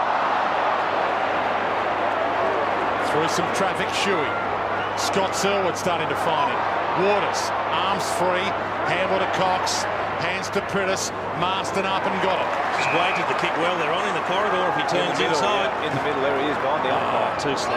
Yeah. Boy, have they lifted a gear. Nat Nui searching for this one. He's up, he's got it. He is an imposing presence, whether he's in the ruck or lurking forward. And with the late withdrawal of Chris Tarrant, they're a little bit undersized. They're one big man short down back. And so you can bet John Worsfold at every opportunity he's going to get Dean Cox and Nick Naitanui to have a spell forward and really stretch the Collingwood defence. Coming off arguably his best ever game last week against Carlton, the four-quarter performance, 24 possessions, 34 hit-outs, tough angle, and can't bend that back anywhere near enough, just scrapes in for a score. They're really starting to get on top through the midfield there. Marston here we see getting it, missed the inside target, little block there, not an intentional block from Hams, but just enough to run Brown off Naitanui, and once he gets his sights on the footy and jumps, you're not going to stop him unless you take his arms. You'll get a free kick anyway. 26-point turnaround in events here. Collingwood led by 19 early. Side bottom to Maxwell. Collingwood under siege, not playing on quickly. Captain says, let's take some time, boys. Let's show some poise. Cox. Too good. Some rumblings in the crowd. Yeah, they just look a bit raggedy at the moment, Collingwood. They've lost a bit of structure. They've lost their matchup through the midfield, and their ball use is starting to let them down a bit, which is un-Collingwood-like. Kerr. McKenzie. So to the open side they peel. Waters. Not a lot to go to. It's a wobbler and a turnover. Clark can get and go. Shaw has no one to go too long, so he holds it up and waits for the cavalry. Dane Swan looks inboard. Side bottom. Goes low. Clark collects. Dishes it back. Side bottom. Tries to roll one out. Almost a turnover back again. Crowd wanted to throw. McGinnity to Selwood. And again, the West Coast have the answers. Hams. He got out of jail, Bo Waters. He tried to force the kick that wasn't on when he had a regulation square up if he wanted it. Darling and Harry O. Fist wins. Shuey spent that before he'd earned it, and Shepherd pushed into the Collingwood dugout, and they've shown some kindness. 3 minutes 35 left to half-time. Dean Cox again. He's getting frustrated, Darren Jolly. He's getting that position superiority early at the throw-ins, Dean Cox. He's won the second most frees in the competition this year, Dean Cox. Finds Shepherd, who tries for Lynch or Naitanui. Bounces to Lynch. Caught by Tuvey. Flicked up by Blair. Collingwood away. Beams. For Solo. Cloak. McKenzie right with him. Cloak goes to ground. Played for the free, didn't get it. Glass comes up. McKenzie. They have lifted a gear, maybe 2 gears, the West Coast in this second term. That kick not so good. Crushed by Jolly, but he hit it too hard. Thumped it all the way back to Brown. Shaw lays a tackle. Shuey just gets the kick away in time. Shepherd up with Swan, but he's too clever. He takes off, and it opens up for Collingwood now. Dane Beams didn't want to go for home. changes his mind, loads up long, spectacular, inspirational. I reckon that's twice in this match now we've seen Dane Beams at the last minute change his mind, head to goal and tee off from outside 50. He's an exceptional kick of the footy. Mitch Brown got caught 2 or 3 times. Indecisive coming out of defence for the Eagles. They put themselves under pressure. That's a good body spoil there from Eric McKenzie. He takes Travis Cloke with his body as he comes in, and he's feeling the strain of that. And then look at this finish. Wasn't sure, ran his full 15, and then across the body. I'll tell you what, there's a lot of Russian roulette, Dwayne, going through the midfield at the moment. It's incredible to watch. There's just no accountability. It really comes back to which team doesn't turn the ball over. I was watching Thomas and Swan and Shuey and Kerr in that last passage of play, and they're just really going wide of each other. And it's who uses the ball better at the moment. Collingwood have a run on here, even though, as you saw, West Coast have had it in their forward half much more in this term. Shepherd to half forward. Maxwell attacked that. The boundary line was his sanctuary. Percentage play. Closing stages, second term. Eagles by a point. Yeah, look, both teams have responded when they've been asked to, which you'd expect for the top 2 teams in the competition. Nat Nui and Jolly tie-up. Gaff. Wobbler. Tough one to gather. Ball bounced unkindly for everyone, Bartuvi. Caught. Just got a handball away in time. Tried to mop up his own little mess, and he does with a free. Now, the umpires caught advantage. No one from Collingwood wanted the advantage. The umpire made them play on. That's amazing. I did hear pre-season there was going to be the players' call.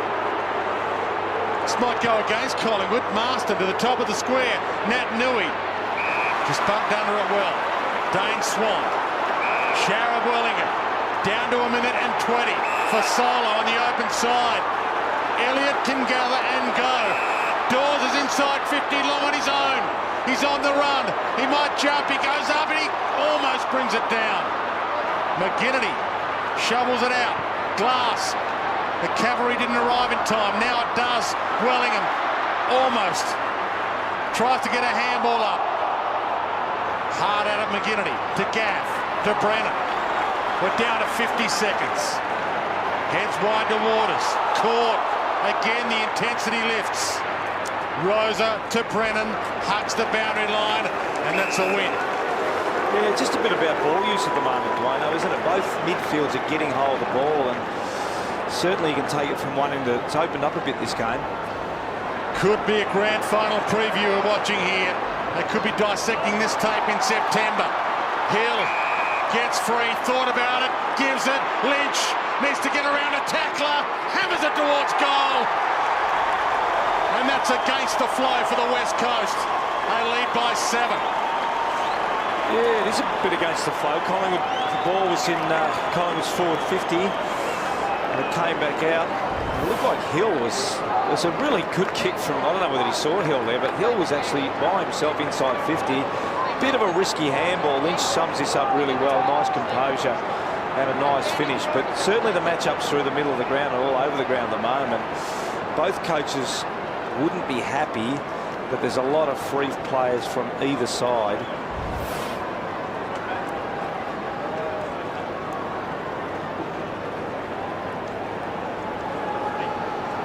So from 19 points down to 7 points up, the West Coast in the shadows of halftime. Nat Nui climbs high. Scott Selwood dangerously. Free kick Thomas. Clock keeps tipping. A wobbler, a torpedo, tough to gather. Ball crunched to ground. Little fumble Goldsack. Gives it to Dawes. Dying seconds. Hammers that towards goal. Just misses. And that's been the tale of his season. 4 goals, 12 for Chris Dawes. Just enough time for a turnover, perhaps. That's right. Just needs to kick it long and wide, Dwayne, here. To himself, and that gets the clock running.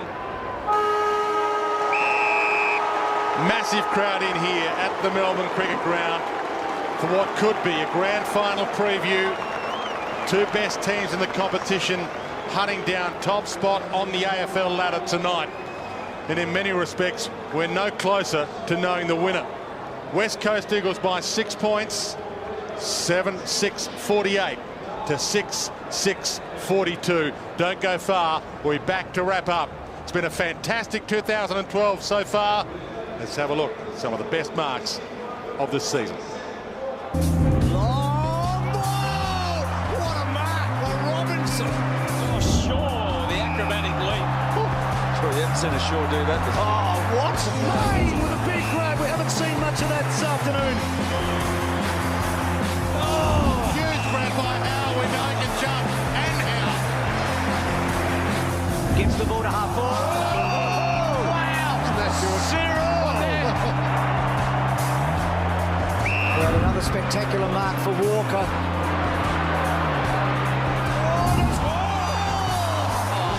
He's never done that before in his life. Oh, Nananui! Even higher than the last one. How good was that? Oh, there we are. Oh, it's in. He had the sit and he used it.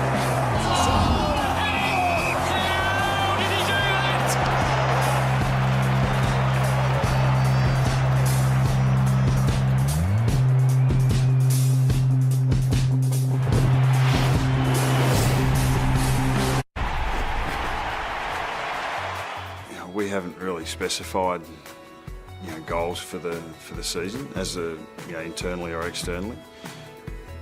I don't want to cap what we're capable of, and really all that happens at the end of the year is only made possible by what we do now.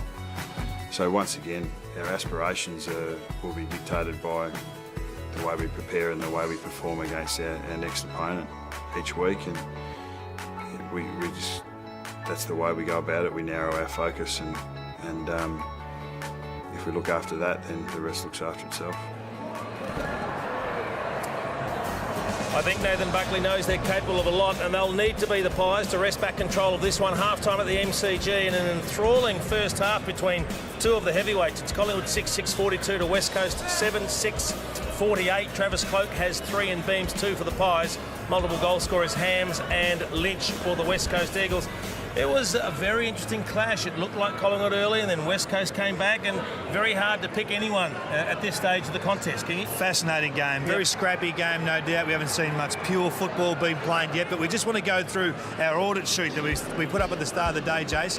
Counter-attack of the Pies versus the West Coast Press. The game's largely been played at the West Coast end, and we saw in that second term, you can just see here, time in forward half. Almost 70% in the West Coast forward line. That's their mode. That's how they like to play. Perhaps didn't get enough reward on the scoreboard for that sort of dominance. Exactly right, and they allowed Collingwood to get a couple of goals on counter-punch, which really hurt them. Point number 2, Jolly and Dawes versus Nick, Nat and Cox. I think Jolly's been terrific in the ruck, and they've actually got some proactivity out of that clearance area. Probably a little bit more than the Eagles, who'd be a bit disappointed at this stage. The third point that we put there was sharp clearances versus pure clearances. Well, we just haven't seen any real pure clearances yet, aside from the fact of these couple in the first quarter where they were able to get momentum going. There was a free kick paid here, but he didn't hang around and wait for the umpire's call here, Beams. He just took total advantage of what was available, kicked the goal. That's the sort of damage we've expected from the West Coast and haven't seen. Great work there, good harassment. Again, from a stoppage situation to force the turnover. Great play. It was an interesting one, that first goal from Beams. It just took him a while to work out which way he was going, but once he found out, he was off to the races. Well, he did. The battle of the young guns, and you'd have to say Beams and Sidebottom have been terrific in Best this game. man on the ground, Dane Beams. Unbelievable. He's capitalised on his opportunities, had almost 20 possessions. He's been the difference for Collingwood, or certainly when they had their periods of dominance. The forward half stars for the Pies, Cloke and Dawes. I think they've been really well clamped. I know he took a strong mark 30 from goal, but the genuine one-on-ones that Glass and McKenzie were involved with against Cloke was superb, and I think they held their own under real heat early in the game. You just see here, lucky bounce. That's unlucky for a defender to be caught in that situation, and Cloke strolls and he kicks a goal. He went for basically 50 minutes of the game without marking the ball, Travis Cloke. Yeah, I think it's interesting. He has kicked 3 goals, which is a terrific return for him.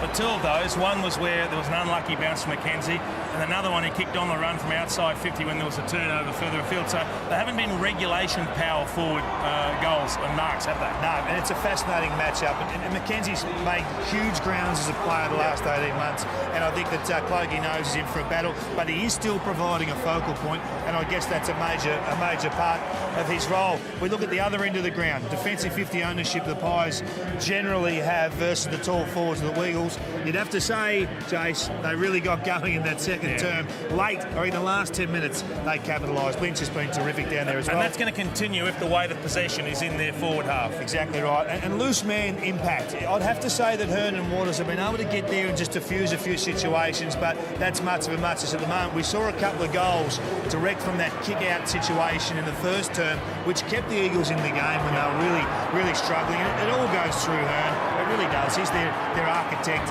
out of the back line, and they were able to create a couple of scores early and go coast to coast, which is not really what the Collingwood Football Club generally allow. No, they've been very good in the first half. Look, that halftime report card, I think there's enough ticks in West Coast's side of the equation to say they perhaps should be a little more than a goal in front. So we know they're up against a very good opposition. Collingwood have beaten them the last 6 times. I think we've got a lot to look forward to in the second half, haven't we? Massive challenge for both clubs, but the game now being played the way they've played all season, and we'll just see who can execute the best in the second half. Paul Ruth will join us on the other side of the break with much more from the MCG. Swings the handle out wide. The kick by Grundy to half forward. Well inside the 50 and Everett. What an important kick. Everett is second of the night. He's working it back brilliantly. Oh, what a kick. What temperament. He's put it through, and the margin is 4 points for the Swans. Canterbury had it knocked away. Wojcinski getting a hand in there was Grundy. The Sydney Swans get home in a thriller on Friday night. What else do you expect? It was a big night at the SCG for the Swans. They burst out of the blocks, held a big lead over the Cats, and then when it looked like the Cats had come back and steal it, they steadied and went on to win by 6 points, 12-8-80 to 11-8-74. I think it was the sort of match that we all now have to acknowledge Sydney as genuine flag contenders, Rizzy. Yes, again, for 3 quarters, the Swans were outstanding, and Geelong didn't have any answers. Yep. They slowed the game down a bit by putting Bartel behind the ball, and then all of a sudden you looked up and it was a couple of goals of difference. But to be honest with you, Geelong never looked like winning it until they got in front at the end of the game, and you thought they're going to pinch this game. Very good, the Sydney Swans, and very good, the Brisbane Lions today at Etihad Stadium. A bit of a surprise result. The Bulldogs going down in spectacular fashion. 58 points, the margin for the Lions. 18-6, very accurate, 1-1-4 to the 7-14-56. The Bulldogs, Ashley McGrath with 5 goals for the Brisbane Lions, and plenty of big matches still to come. It's a complete round 13 at Patterson Stadium tonight. Can the Bombers go over and get the job done? They haven't had a great record over there in recent times against the Dockers. And coming up tomorrow, a couple of matches, Melbourne and GWS. Now, Tom Scully returns to face the team that he left for very big dollars. Kevin Sheedy would love to have another win under the belt, I'm sure, but Mark Neal, wouldn't he like to get a second win on the board for the D's? And the Adelaide Crows will travel to Etihad Stadium to take on the North Melbourne Football Club. They have been the surprise packet of the year, the Crows, and certainly a very tough one for North. Very hard to predict all these results at the moment, isn't it? Yeah, great games to follow. Really looking forward to some more football over the weekend. We've got all the action of the second half from the MCG coming your way right after the break. It's the West Coast Eagles leading by 6 points as the Oz Kick, thanks to NAB, the Oz Kick kids enjoy a bit of a stroll around the hallowed ground of the MCG. What do you make of the first half, mate? A great battle, a great second quarter, late by your boys in particular. Yeah, really, we were a little bit, didn't deal with the pressure of the first 5 or 10 minutes of the game, but after that we've been pretty solid, and just shaky a couple of times with our clean hands, but there's a lot of pressure out there. Your main message at half-time? Main message at half-time is that things are working pretty well for us. Collingwood may make some change-ups, but if we maintain our intensity and keep playing smart footy like we did at times in that quarter, will open up scoring opportunities. Good luck in the second half. Thanks, mate. West Coast Eagles coach John Worsfold with David King. Second half underway here at the MCG in this battle for top spot. West Coast by 6 after they trailed by 19 early. And they get an early clearance, but Shaw mops that one up. Beams coming off a 19 possession first half. He was one of the stars of the show for Collingwood. And there's a lot of game to be played yet. Cloak at half forward, can't mark. Goldsack can't keep it in. I want to have a look at a few of these matchups. See, there's Kerr again. He's running around by himself, so they haven't corrected that one at half time. But I think the thing is, Roosy, both teams would look at it and say, we're right in the contest, so we'll persist with the structures we've got to see which way it goes. Yeah. Swan floats one inside 50, and it's a good grab. Waters back into the lineup this week after missing a game through suspension. Good Rough kick. conduct. Week off. He didn't need to turn his back there. No, did he? that was dreadful by Marston. If he could have hand passed over the top, the quick kick, and they were delivering the ball inside 50. Gaff. Shuey. Collingwood getting numbers back now. It's a driving kick in the Darling direction. Crashed that contest well. Brown to Beams. Just got it away in time. Harry O'Brien. Jolly. Dane Swan. Just in a bit of space again. He's in space. Kerr again. There's, I think Thomas might be his direct opponent, actually. And Dane Swan just doing as he pleases as well. So keep an eye on those two. 13 possession opening half for Dale Thomas. Well, he's drawn level with Dane Beams, Dane Swan. They both had 21 touches now. Swan hasn't got a lot to go to by foot. Would have liked Jolly to be where he was about to kick to, but he, with his precise pass, finds Shaw. Showed no signs of the calf problem that's kept him out. Back into the lineup this week. He props. Hugs the boundary to Cloak. Caught. Almost ball. Got an enormous amount of time. For solo to Harry O'Brien. Heard the voice. Gave it back to Shaw. Torpedo towards Dawes. Tried to be clever about it. Caught. Wing tackle. Manufactured a kick. Side bottom. Wellingham. He's got the short option. Goldsack. It would have been a mark. First grab was inside the boundary and nearly breaks his fist. Just a little bit off the ball behind play. Chris Dawes and Darren Glass. Doesn't bother Glass. He just jogs back to his position. 48 plays 42. Jolly with a flick down. Crowd wanted a free again. They've been a little restless, the crowd. Kerr to Shepherd. Caught. Search for the line. Crowd called for a free. Again, they're turned down.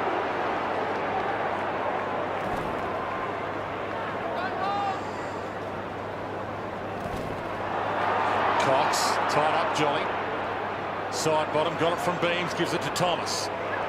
So the big gun starting to fire. Sidestep from Thomas. Some artistry towards Cloak. Taps it down. Blair, he rolled it and he got it. Jared Blair ties the scores. Yeah, great play by Daisy Thomas here on the boundary line, getting around. Really made something out of nothing there. Put a really nice low kick to the top of the square. I reckon what would disappoint Johnny Warsfield is he actually kicked it to where the loose man was. Yeah. And they had the numbers, West Coast, but then they lost a handle on it. Yeah, no, you're right, absolutely right. There was Beau Waters. He actually nearly lobs on his scone, but a pretty good effort from Cloak, though, to get at least just get a fist in it. Yeah.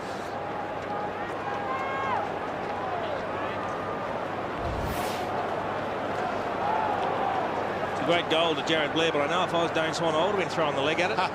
It was an opportunity just to get a toe on it. All tied up. 48 apiece in this battle for top spot. Yep, 26 inside 50s apiece. A lot of very similar stats.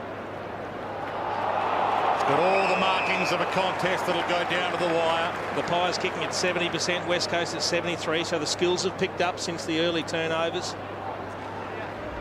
For those that haven't been with us from the outset, Collingwood's biggest lead was 19 points. The West Coast's biggest lead, 7 points.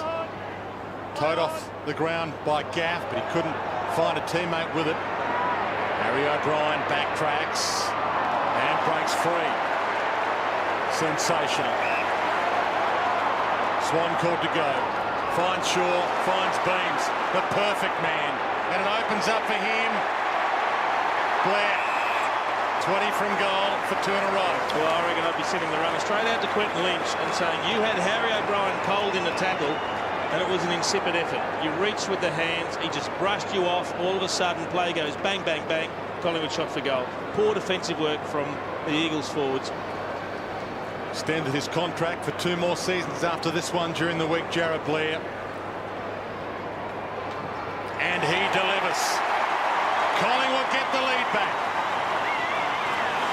Well, I'll tell you the other one, Jace, you mentioned Lynch, but Daniel Kerr's had a terrific game, but he started on Swan then, and as soon as the ball goes up in the air, here it is here, the one you mentioned. What is that? Throwing a right hand at him. That is terrible. That's unacceptable.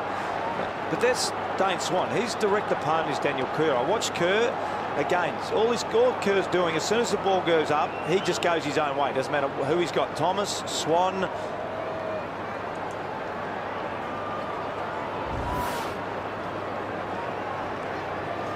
Started the second half as they started the opening half. Collingwood, they kicked the first 3 goals of this game, and now they've kicked the first 2 goals of the second half.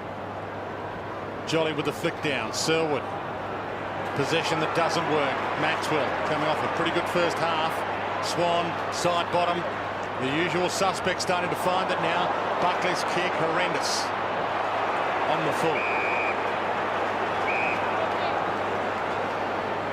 Well, he'll end up with 35 or 40 touches, Dane Swan, at this rate. This is playing right into his wheelhouse. He loves space, he reads the play beautifully, he works hard, and he will continue to knock up getting possessions.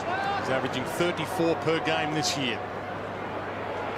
Cox, beaten for it, and here he is on cue. Well, that's how much confidence you give a bloke when he's running around on his own. He starts taking contested marks over packs. And that's not in his wheelhouse. Wellingham pumps it, but too wide for Dawes, and it's another out on the full. The interesting thing... He's popped the shoulder. Yeah. So Scott Selwood in the hands of trainers. It's popped straight back in at least. I think the amazing thing with Swan is, Jace, he's not having to work that hard for his possessions though today. No. Flick on from Hill didn't work. Well, that's what happens when you're injured. The ball follows you. And he really didn't want to go in after it, Scott Selwood, but he had to.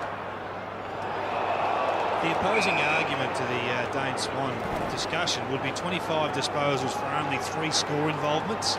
So I think that they are allowing him some scope because it's not really going on the scoreboard just yet. He looked in pain, didn't he, Selwood? Yeah. Cox threw that out. Umpire was blindsided. Wellingham gets the clearance regardless. Good grab, Waters. Stood his ground. Didn't mind the fact that the traffic was coming. Yeah, I think it's happening both ways too, Kingy. It's not... There are times when actually Swan's lack of accountability is hurting them as well. So it's sort of two-way street. Depends on what midfield gets ascendancy and who gets the ball. But here goes Swan again. So Jolly crumbs to Swan, gives it back to Wellingham. He's got the feed to Buckley, and he sends it long to the square, but there's no one home. Well, it's something that he's been criticised for in the past, Simon Buckley. He has a beautiful long kick, but it's either his decision-making or the execution of his kicking that lets him down time again. We saw him kick one out in the full on the left peg before, and that one really to nobody's advantage. He played 13 games last year, but wasn't selected for the grand final team. And he is on the edge of selection again in 2012. But that's the challenge for him, Dwayne. With all these injuries, make a spot yours so that when they come back, it's got to be someone else that goes.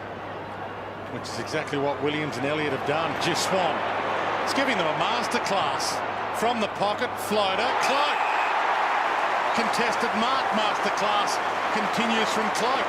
Well, I think John Worsfold's one that's got to make the first change, Rizzy. You can't allow Dane Swan this much freedom. He's a hard player to tag anyway, but you cannot allow him to run around on his own.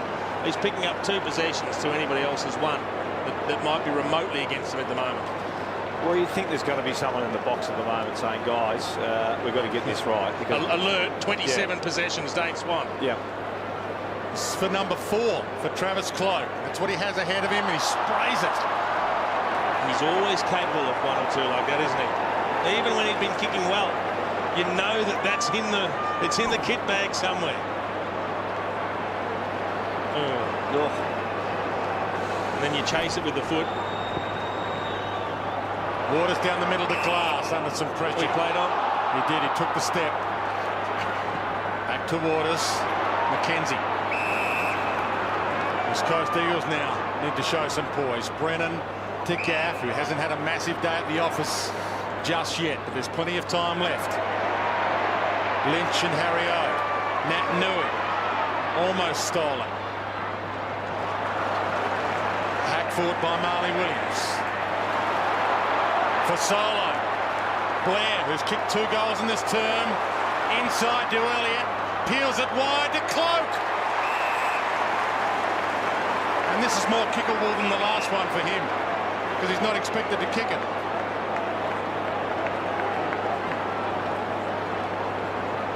From the gutter. Throws some grass in the air. The toughest of all angles.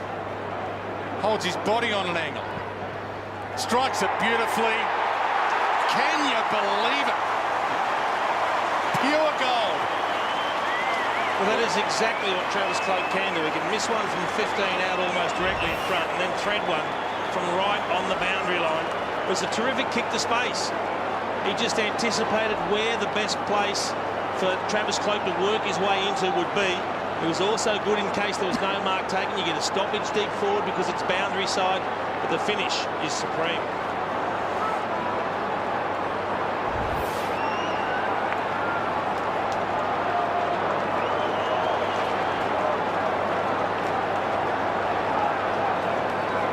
Just got right on top here, the Pies. Time in forward half this term, 75%, because they're marking the ball now inside forward 50. Swan a presence and Cloak marking inside forward 50. Yeah, you talk about Swan's presence. He's off for a spell, but he's had 10 possessions already in the third term. Beams launches in the Cloak direction. He's got another contested mark. That fell into his hands. He wasn't even looking to mark that. I'd love to see that again. He was turning around, he span around to push people out of the way and be involved in the contest. The ball landed on his hip. I think it got caught in his glove. Well, there's been rumours around for a few weeks that he's not far away from signing up a new contract for Collingwood. But he did keep his eyes on it. I'll tell you what, you're absolutely right, Jace. That's a really good example of keeping your eyes on the football. His price is rising. It's managed by Ralph Carr, who manages musicians like Tina Arena, Vanessa Amorosi, and Cloak is well and truly on song right now. Well, it just hasn't worked for John Worsfold this quarter with the midfield matchups. Again here, Daisy Thomas, we saw Shuey sort of ducking out a little bit. Obviously he's waiting for the Nat Nui hit over the top, but there's just got to be some more accountability. Great mark from Cloak to keep his eyes on the football. But the midfield of the West Coast Eagles just really have to tighten up at the moment.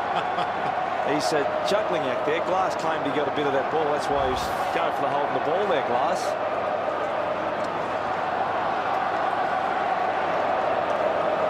It's been a massive surge from the Pies in the third term. Travis Cloak getting amongst it. Look at those clearances there, 7-2. That's why they're dominating play in their half. And the Magpie Choir has started up. Collingwood chant rings around the MCG. Massive crowd and they've found voice. West Coast Eagles need to find a response. Nat Nui. Marston. Missed the target. Reed. Marley Williams. Makes it somebody else's problem. Wellingham. See, things are working for them at the moment too. Just kicks are going to hand. Dawes manhandled. No free. Elliott. Gang tackled. Kerr tried to strip him of it. Rolls out to Brennan. Finds some space. Has a bounce to set it up to Marston. Keeps it low, but it's a wobbler inside 50. Tuvey with one arm. Darling got the arms free. Shepherd. 3 Magpies around him. Through some legs, Tuvey. Stalemate ball up. See Mitch Brown coming up. I think he's got a bit of claret running from the nose. Just watch this. He's trying to spoil the ball. He just catches it right on the butt. Maybe a free kick. Flick down in the gaff and Marston direction. Gaff somehow breaks free. 4-metre kick. Play on. Blair. Slick hands. Brown. Side bottom. And Collingwood on a roll as it rolls to the outer side. Goldsack. Side bottom. Beams. Clark's in the middle. He's caught. He got a kick away. Waters cuts it off. Bang! Wasn't in the back though. No ball. They're just within range. Lack of awareness there. by Waters. And a lack of talk. Yeah, lack of talk, lack of awareness. They are feeling the pressure at the moment, the Eagles. Collingwood have gone up a gear, and the Eagles haven't been able to match them.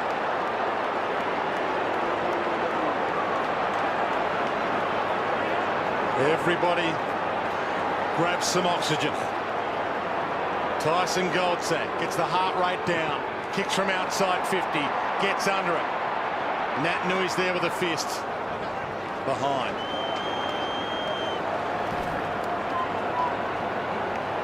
Line ball when you're running that quick, but he did turn him as he took him forward, and I think that was the difference between giving away a free kick for in the back, as we see the field umpire and goal umpire conversing over a blood rule. And there's Eric McKenzie with blood streaming from the eye. So we've seen 3 or 4 players come off with the claret flowing. It's been a physical game, but 4 goals to nothing in this third term in favour of Collingwood. Yeah, give some time now. They've just got to do something a little bit different, the West Coast Eagles. They've really been blown away. I think possession's about 61 to 25 or something through this quarter, so they just haven't been able to get a lot of the ball. Maybe just to slow it up. They had some success with their kick-ins in the first quarter where they scored 2 goals.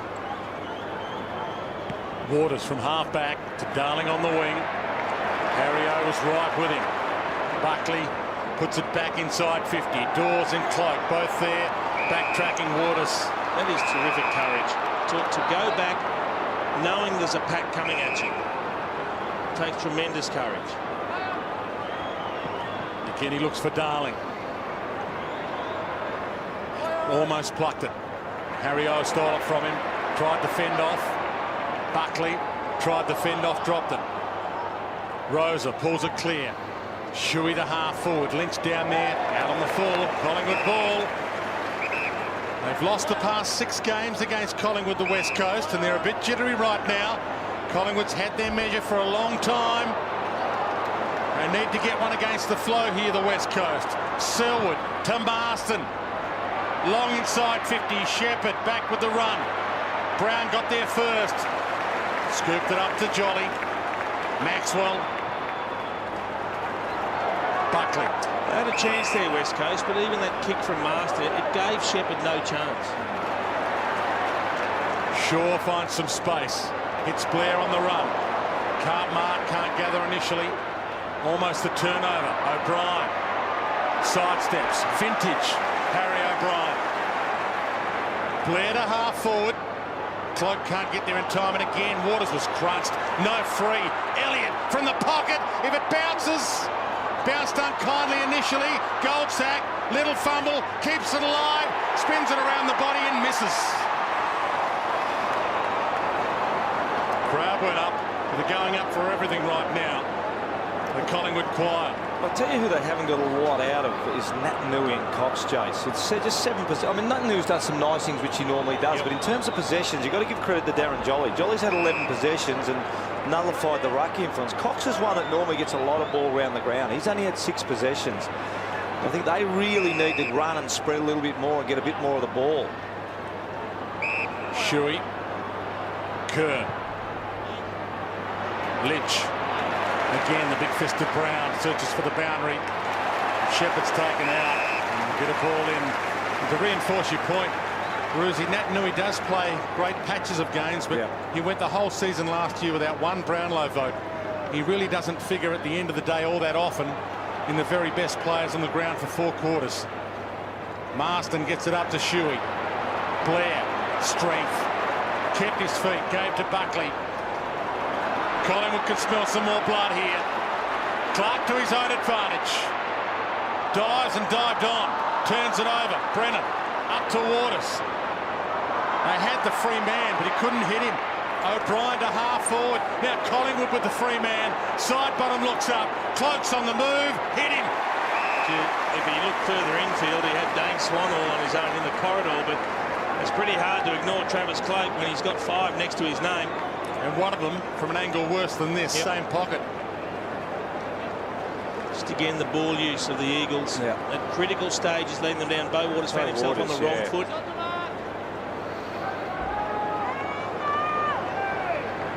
Kick the last one from here from a wider angle. This a 61-degree angle. Peels it back. Called to play on. Daisy Thomas flicks it up and it's knocked out. Good spot for a ball in for Collingwood, better than a behind. They lead by the biggest margin of the game for either side, 21 points. Cox to Shepherd. Caught, dump. Elliott.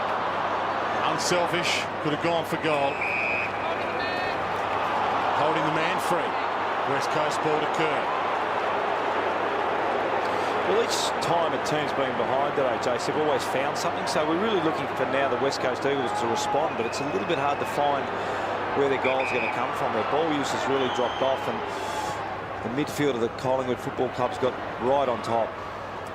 Darling, all the way down to half-back. Caught, dropped it. Beams after Jolly gave it to him. Side bottom, that was brilliant. Gave it up just in time for Solo. Cloak, not touched! Bounced through, beat them all, and Collingwood hot to trot right now. How does that not get touched? I'm not too sure, was it? Again, good, really good pressure. Nice quick hands from Darren Jolly. Good quick kick in, and well controlled. Here it is here. Oh, gee, just went underneath glass there. So I think he was worried about the big bounce over his head. I think so. And just scooted straight along. Oh, gee whiz.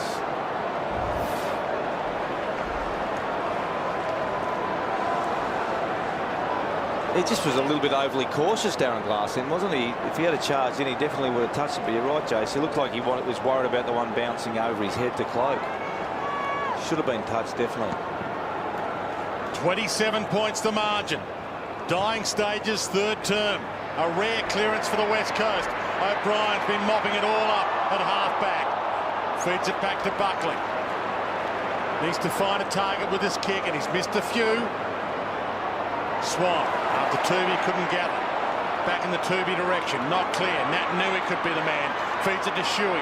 Breaks free. Marston, stand start. That's against the flow. And that was quality street from the West Coast. Well, understatement to say it's a sorely needed goal by West Coast, but what brought it about was some defensive pressure and some persistent pressure. They've been unable to handle Collingwood's intensity in terms of the pressure they've applied in this third term. And that's the first occasion in this third term. They've been able to get Collingwood a little bit jumpy trying to run the ball through traffic, a couple of hand passes that missed their targets because they had numbers there putting the pressure on.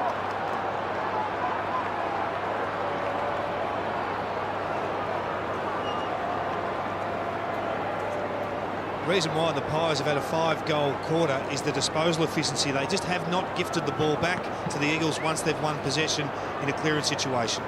Good signs from the West Coast, though, in the last couple of minutes. Kerr, Hearn, Darling. Selwood, yet to fire in this game. Shepherd. Down to 4.5 minutes. Hill stands under it, needs to go. He looked around and Harry O just marked it in front of him. Disappointing from Josh Hill. If he was tracking the ball, he knew it was within reach. He had to go, not worried about what anyone else might or might not do. Thomas went way early but didn't interfere. No, he jumped over him. he fresh aired him. Jumped over him. Selwood to Kerr to Cox, drifting forward. Surely an arm dragged down. No free again. So the man who's won the second most frees in the competition this year, suddenly having a dry spell. Jolly. Back to Shaw. Finds for Solo. It certainly looked like a free kick to Cox, didn't it?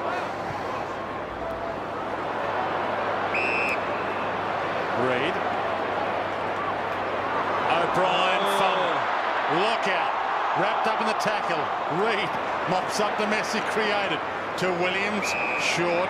Dane Swan, a saviour. Possession number 29. That's 12 for the quarter. Marley Williams hugs the boundary towards Cloak. Through some hands, side bottom. Tapped it but didn't realise Glass was there. To Hearn. Threads it through. Prittis. Kerr. 4-metre kick to Lynch, but it worked. Created some space. He could go for goal from just outside 50. Sizes them up. And that's vintage Daniel Kerr. And they are on the way back. I reckon he's as tired as he's been all match. Didn't know if he had the energy. Here's the spoil from Maxwell. I think Coxie might have made that look a little worse than it was, but then Daniel Kerr, the kick was tired, and then he had to get it back, and he had to keep running. Then he thought, what am I going to do? I've got to find a way to be able to kick it the best part of 50 metres, and he just had the energy to get it there.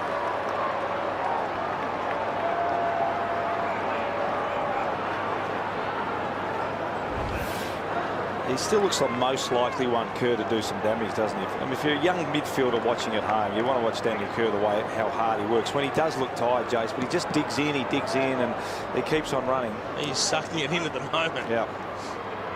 Margin from 27 points back to 15.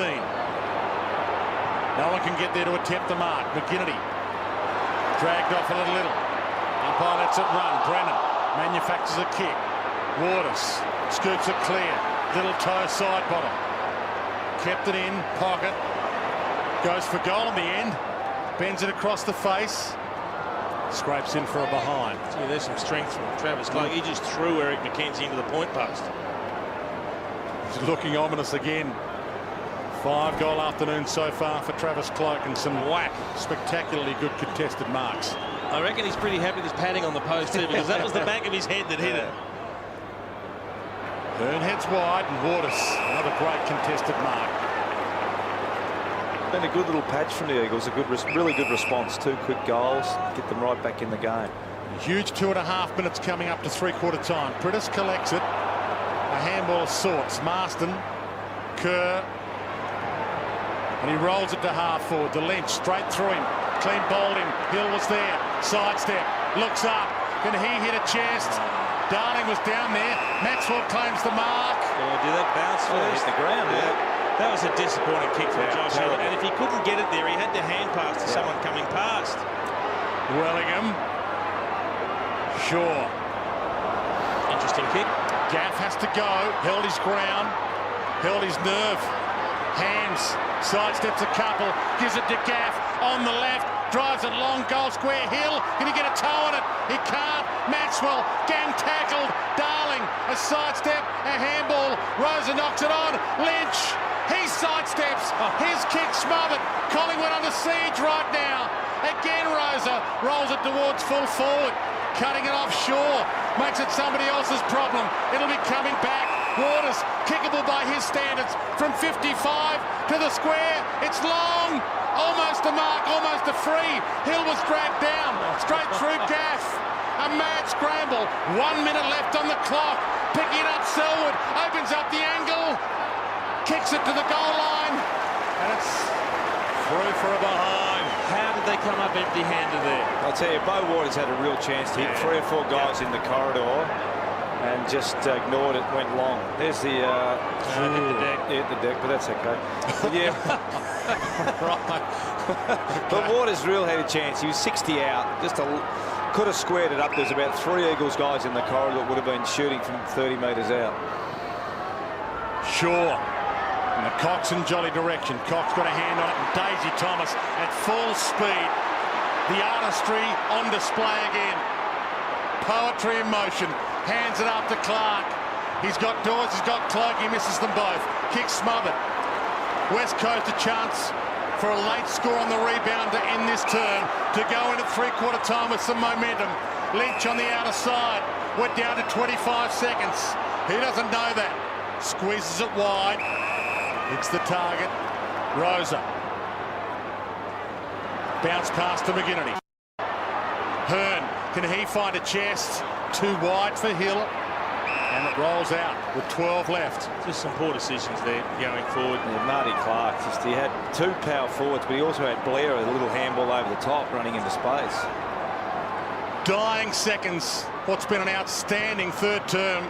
Beams, turnover, and with the siren about to sound, he plays on. We're down to 1 second. Hearn on the buzzer. Can't nail it. Boy, would that have silenced the crowd.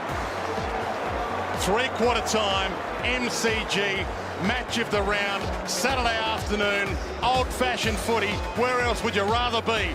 Top spot up for grabs, and Collingwood lead by 15. 11-10, 76. West Coast, 9-7, 61.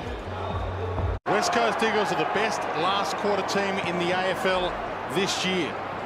They've only lost 2, the least of any team in the comp. They are still in this. For Solo, from the wing, 60-metre bomb inside 50. McGinnity, body on the line. Elliott, caught by Prentice, caught the outside of his boot. Hearn missed the target. Thomas, crash tackle. McKenzie, they're under some pressure early, the West Coast. Kerr a wobbler, he needs it to find the boundary, and it found it for him. Jolly was lurking. That is a great result for West Coast. There was nobody on this half of the ground, and he was committed to going that way, Daniel Kerr, but it was enough of a scrubby kick that bounced sideways to go out that didn't cost him a free kick for deliberate. Prentice through some traffic. Marston. Marley Williams brings him down. Dane Swan. A fake. Doesn't want to turn it over. Holds it up. Somehow manufactures a handball to Williams, who scrambles the half forward. Off hands coming hard, Rosa through legs. Beams. The ball just finds him, but he can't find a teammate. Prentice. Lynch. Early momentum massive in this. Natandui, he needs to fire. Silly hand pass. He had a kick straight out the other side. O'Brien inside 50. Elliott! It wasn't really his ball. Cloak was there to mark it, but Elliott said, I better make it my moment. He had a loose player outside of him, directly ahead of him almost, Nick Natandui, and he tried a speculative left-hand hand pass over about 3 players. And it's decisions like those at critical times that will probably cost them the opportunity to get back into the game if they turn over and concede goals like this could well be. Just game 4 for Jamie Elliott. He did well, Travis Cloak. He protected the back. He knew he was coming back. Made sure that Darren Glass didn't clean him up. 3 goals so far for his career. He's yet to play in a loss. And he sprays that across the face. Collingwood have won their past 8 games in a row. The best current run in the AFL. They lead by 16 points. 2.5 minutes into this final term in the battle for top spot. Well, Dean Cox is the other one that needs to get a bit more involved in the game. Generally, Cox very rarely 6 possessions this late in the game. Well, they're both together on the same side here, Cox and Natandui. Natandui can't rise. Held off it, and Kerr attacks the contest at full speed to Marston, who takes off at warp speed. Couple of bounces. Darling wants it long. It's in his direction. In the pocket. He's about to rise. Got a hand on it. Knocked it down to Lynch. Taken to the line, and it didn't roll out initially. Gee, they had a loose man in the square too, West Coast. They just couldn't get there. Would have taken an extra bounce from Marston. Good spot for a ball in, though. Jolly. Swan. Waters stands under it yet again, and yet again. The intestinal fortitude, amazing. I've never seen anyone as comfortably crazy to stand under balls as much and back into packs as much as Bo Waters does. He just doesn't flinch, does he? He does not flinch. Just says, give me your best shot. Yeah. Substitutes been made, boys. Tom Swift into the game and Mitchell Brown out. Tom Swift and Tom Young came in as the subs for this game.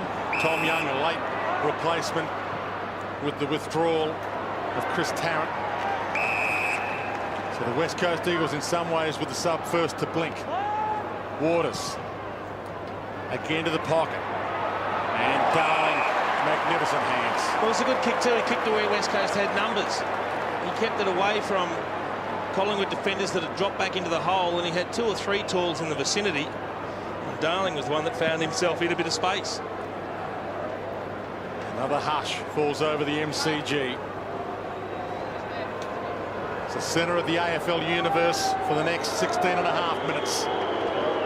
Everybody in the AFL eyes on this battle for top spot. And Darling pulls one out of the fire.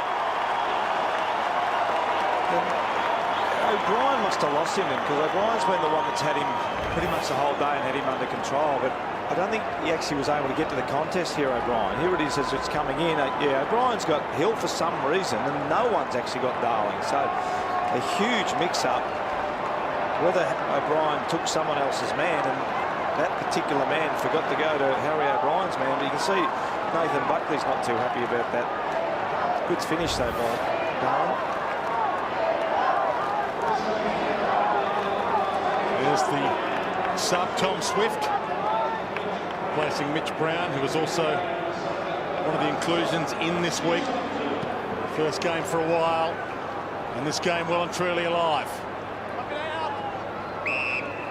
West Coast Eagles win this game, they'll be top with 10 games left. Collingwood will win today, they'll also be top, but Adelaide will have a say in whether they stay top to the end of this round tomorrow. Percentage will be a massive factor come the end of the year. Beams rolls it away from the congestion. Race on. Waters. Thomas. That's in the back. No, he turned him. He turned him beautifully. Just in time, you're right. That is a spectacular tackle when you know your momentum's going to go forward. The ability to turn Thomas in the tackle and not fall in his back. That is brilliant. Free kick. West Coast ball. That was just silly by Daisy Thomas. He just ran straight into Kerr. 10 points the margin. Fans are getting a little nervous. And the ball beats Shuey. And Kerr's coming up exhausted again, but this is it here. Just for some reason, not sure why Thomas would do that. Cox hits it in the Natanui direction. Beat Natanui, and it's rolled through for a behind, but they're edging ever closer. Natanui could be the man. Well, the important thing is they're playing the game down their end of the ground. Yeah. So they're creating opportunities, and they can build some pressure. Shaw. Buckley. The other thing they've done is they've just slowed Collingwood down a bit. Yeah. Much better defensive pressure and defensive structure. Cox in the battle. Almost the mark against Jolly. Flicks a handball out in Prentice's direction. It opens up. Waters about to be run down. Bang, gone. No free. Could have been ball. He was tackled, but he did have it knocked clear. Swift, the sub, gets a kick. Cox to Shepherd to the hot spot. Natanui! Well, you can see what the Collingwood fans are upset about. They don't think Bo Waters disposed of the ball properly. He got run down from behind. It didn't look like he made any contact with the footy. But Bo Waters took advantage of that and then got involved in the next couple of scraps, which enabled the ball to end up with Nick Natanui. That's what he has ahead of him. It's a 3-point game, and this one has hit fever pitch. Yeah, it's been a great response from the Eagles. But is this a free kick? To see this one again. Yeah, here it is. Here he's got prior opportunity, and that is a free kick every day of the week. So I'm not sure why the umpire missed that. Harry O'Brien just outside. Yeah, he's just a big man, Nick Natanui, a big man. So he just reaches over the top, takes a nice mark. So Cox and Natanui have got involved in the last couple of minutes.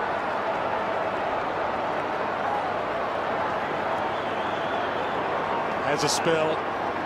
3 points the margin. It did lead by 27 points, Collingwood. West Coast Eagles hunting that lead down with every passing second. And Cox has been instrumental with a sub. Swift bounces it. Darling, they can get the lead back. Dragged down by Tuvey. No free. Collingwood fans want ball. Not getting their way at the moment. Ball up. Crowd's into it now, aren't they? Not happy, Jace. It's been a cold day, but it's a contest to warm your soul. This one well and truly alive. Shuey to Marston. 50 from goal. Tries the sidestep. Gets a handball away just in time. Blair. Brown. Up and under. Shaw jumps. Not 15. Well, it was 15. The umpire said it was okay. Collingwood get a break. Dane Swan. Again, they're able to hold Collingwood up. Just continue to build the pressure. They haven't got much forward of centre this quarter, have they? It's man on man everywhere at the moment. They've definitely a lot better defensively now, holding Collingwood inside their defensive 50. Nathan Brown, that's almost on the full. Just not clear. David King. Just having a look at the ball use of the Pies in this term, they're going at 50% effective ball use. That's why the game's being played in the West Coast Eagles forward half. Maxwell tries to break free. Side bottom dance to Beams. Squeezes one, but stumped clear. Get another ball in. Lost the past 6 against Collingwood, the West Coast. They've lost 8 of their past 9 here at the MCG. This one's up for grabs for them. Rosa to Prentice. Pops it forward in hope. Maxwell, captain's mark. And off he runs. 40-metre pass to Cloak. Can't mark this. Prentice crumbs it. He's over it. Shovels it out. Swift. Gaff. Rosa. Confidence rising. Shepherd bangs it long. Darling. Hill back of the pack. He just lurks around Josh Hill. He finds pockets of space. He judged that well. And he was the one that got the ball dropping over the back of the pack. He's only had a very limited impact. He's only had 5 possessions. He kicked the goal courtesy of Nick Natanui's work earlier, with a chance to get his second here and give West Coast the lead.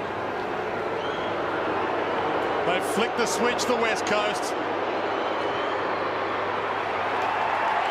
And they steal the lead from Collingwood. Well, there's been a lack of accountability from both sides throughout this game through the midfield, and now it's starting to work in West Coast favour because the West Coast midfielders are starting to get on top. The Collingwood midfielders now getting exposed from their lack of accountability. And there's a lot of ball going now inside the forward 50 of the West Coast Eagles, and Hilly's a real opportunist. He's been a really important player. Hasn't had a great game today, but that's his second goal at a really opportune time, and I'm not sure what that is, Chase.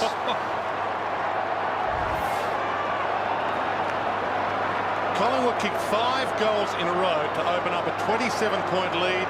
The West Coast respond with 5 in a row to take a 3-point lead. I do recall you mentioning they are the best fourth-quarter team in the league. And they're showing us exactly why at the moment. They are full of run. Buckley takes off, but he sprays it wide. Wellingham pursues. Rosa right with him. Flick down. Gaff was quiet early, starting to have some impact. Clark knocks it out. Missed his target. Waters gives it up to Prentice. Hands it to Kerr. He's got runners on the outside. Swift powers it long. Naitanui one-on-one. Big leap, thump down. Lynch knocks it down. Hams, pocket, spins around. Can't nail it. Every sort of loose ball now is getting won by, look at this Clark. But every time it spills out, it's always an Eagles player now that's getting on the end of it. Quick play on from fullback. O'Brien just to Dawes. Bounce pass under some pressure. If in doubt, go back to Dane Swan. Great pressure. Hill got a fingernail on it. Hearn rolls it inside 50. Buckley was waiting for it. Beams. Brown. Dawes. Can't slip the tackle. Darling. Tucked up against the boundary line, centering ball. Lynch stands under it, not clear. Daisy Thomas, flick pass. Blair ran into a high one, didn't get paid. Umpire said play on. Collingwood fans not happy. Gaff back inside 50. Hill stands under it, can't mark it. Harry O can't crumb it. It's not the same Collingwood suddenly. Lynch back to the square. Naitanui dives, can't mark. Shepherd can't tackle strongly enough. Swan to shore. The game's in full flight right now. It can't lift another gear, surely. Superb kick from Red Shirt. Thomas squeezes it wide. Jamie Elliott, millimetres from the turf. Thomas is the one, boys. Dale Thomas is the one getting forward of centre by himself at the moment. Very unaccountable in the midfield, the Eagles. Crunch, great mark. Glass stands his ground. To Hearn. And again, everyone has a chance to take a rare breath. Look at that vision. Oh, he's missed the target. Naitanui might make it okay. Finds some space himself. Heads to Darling. Hill calls for it inside 50. Gets some space. Splendid pass. Prentice has got out of the space a bit this last quarter as well. It's amazing the way the wheel has turned. Yeah. This is the sort of pressure that Collingwood put on West Coast in the third term when they just went bang, bang, bang, opened up good breathing space. And West Coast have been able to find it in this fourth term. And now all of a sudden it's Collingwood struggling to hit a target by foot. Handballs are missing the target. They're feeling the pressure. For 6 goals in a row. Lynch flies, and that's a splendid pluck by Brown. Boy, did they need that, Collingwood. Dane Swan, Marley Williams pumps it towards the wing and Jolly. Good hands. West Coast Eagles lead by 4 after Collingwood led by 27. Elliott just gained 4, but he's standing tall. Cloak. Is he within range? He's got 5. I think he might give it a ride. Crowd want him to go for it. Gives it some air. Hasn't got the carry, and Waters stands his ground again. The crowd might have wanted him to go for it, but I can guarantee Nathan Buckley wouldn't have. Not when there was no one deep. There's no one there, so exactly right. Gaff to Hams, the precision. Magnificent from the West Coast there. Shepherd. That was just the kick where Cloak needed to really take a deep breath, give himself a chance to get a scoring opportunity inside 50, particularly with the momentum going West Coast Eagles' way. Daniel Kerr, possession number 25. Waters. Suddenly Selwood starting to find some space. To Waters again. Pops it in the Marston direction. Hands to it.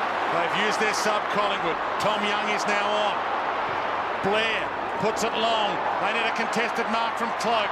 Can't take it. Mike Crummett. Kerr got there first. Dumped. Jumped on. No free either way. Crowd want ball. Still over it. Don't get it. Well, I think he was very lucky, Daniel Kerr, for the simple reason that he just put his arms out. And that is not making an effort. Now, I know he had no chance of getting it out, but you've got to make it look like you're trying. That's what the umpire wants. Temperatures rising by the second. That could be a free. It is. 7.5 minutes left. And again, the crowd in full voice. I think we've got to the stage now, Reezy, where there's going to be a handful of opportunities in this last term. Absolutely. Who makes the most of it? Who kicks these set shots or the snaps?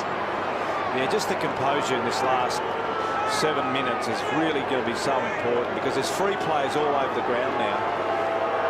Possession number 34 for Dane Swan. For Dane Beam, sorry. 61-degree angle to give Collingwood the lead with 6 minutes 45 left.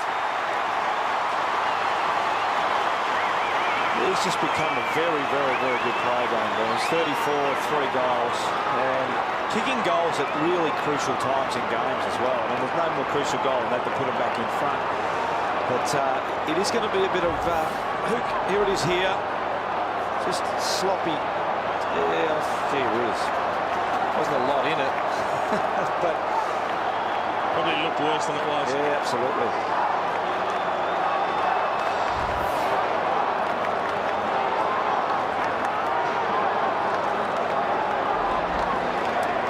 So Marty Clark off and Tom Young come on as a sub. So I'm not sure what game it is, Dwayne, but I think we're seeing a preview of something that's going to happen in September.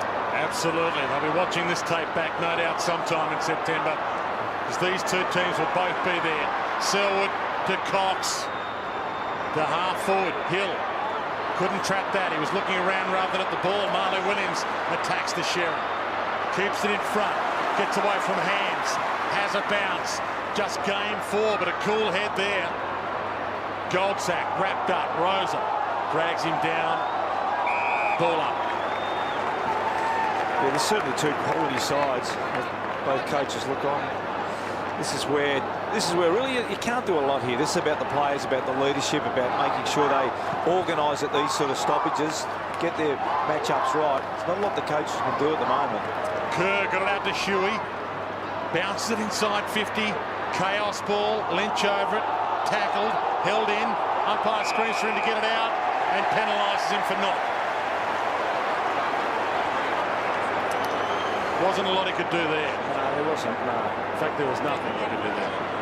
That's the rule. Tuvey down to 5 minutes and 40. Collingwood by 2 points. An enormous amount of time left in this. The battle for top spot has lived up to all expectations. Buckley to the wing. It sits a little. Elliott gets there first and on the run. Side bottom. He can open up this lead. He can go for goal from 50. Long drop punt, goal square. Shaw can't mark. That's a big spoil. Really good spoil over the top. I think it was Matty Rosa, was it? Sure who it was. I tell you, Elliott's taken a couple of real key marks in this last quarter. He's really stood up, the young fella. It was a great run, Bruce. He just came from the bench and sprinted right across the whole field just to be an option for his teammates. Cox. Kerr. The old firm. Lynch in game 200 wants to make it a win. Back to Kerr, who has not stopped running. Harry O'Brien, Hill needs to go. Harry can't mark it, but he crumbs it. Landed like a cat and is away. Elliott again. Side bottom. It was in fact Jacob Brennan who made that great spoil before. Terrific effort from the young man. Collingwood by 3. Wellingham the target with this kick, and he's good enough. Fans on the edge of their seats. Floats it. Dane Swan, pocket. Kickable by his enormous standards. This will be possession number 38. And normally you'd say he's the best man on the ground, but when Dane Beams has had 34 and kicked 3, you'd probably lean that way. But boy, he's certainly one of the key factors in this match. Can he fashion something here? What sort of kick will he go for? He's looking around. 37% possessions for Dane Swan. Kicks toward goal, bends it back. Not enough. Behind. 4-point lead. Well, these kick-ins are vital now. This is where you can get a little bit of a break going the other way. If someone from Collingwood doesn't stand in the right position at their zones, you overload one side, try and kick it long. There it is there. Oh, yep. Such a good kick. Glass takes off. He doesn't know how long left. Rosa marks it. Scoreboard says 23 minutes gone. The West Coast surely know there's at least a couple of minutes. Rosa takes off. Hands it back. Fiddling with it. Kerr, but maintaining possession. Cox to Shuey. Oh, he had him open and he missed him with the ball. Critis stands up to the square. Marston down there. They gathered it off the hands. Gives it up. Brennan! Oh, boy. They had numbers, they had time, and they just couldn't get the right option. Mentioned how good he was at the other end. He saved a goal. Could have nearly kicked the winner. Goals aren't in his genes, though. I think you talked about earlier, Jason. It's just now there's players all over the place free. It's just whether you can get it there. Pritis was free by himself, 40 out. I think it was Shuey or it was a gaff that missed him, and that's going to be the case now for Collingwood as well. Are they going to be able to hit their targets going up the other way? Good grasp from Darren Jollett. Just got the fingers underneath the ball. He's been challenged too, Jace, because Cox has really lifted his work rate this term. He's had 8 disposals, and he's been the reason why the West Coast are now making a charge. Puts it up in hope that Cloak can go up. Crashes the pad. Jarrett Blair, a bounce, a shimmy, runs inside 50 and misses. West Coast ball, he's missed everything. And you can sit there and say it's a really bad miss, but the other thing is now you're running at full pace, you're tired, and you've got blokes right on your ginger. It was a great take. It was a great take. There's no easy kicks, not many loose players to hit, but that's a good one out of defence. Hearn to Rosa. His kicks out of the defensive 50 have been spectacular, Hearn. Cox. Down to 2.5 minutes. Waters runs on. Naitanui at full forward. Waters looks up. Doesn't go for Naitanui. Marston through hams. Just a little too strong with the handball. Tuvey. Shaw. Again, Elliott over the top. It wasn't his ball, but he made it his. Some of the key possessions that he's had in this last term. Heads for Dawes. Cox right there. Cox just got a fingernail on it. Swift shoots it back. We're inside 2 minutes. Collingwood lead by 3 points. tucked up against the boundary for Solo.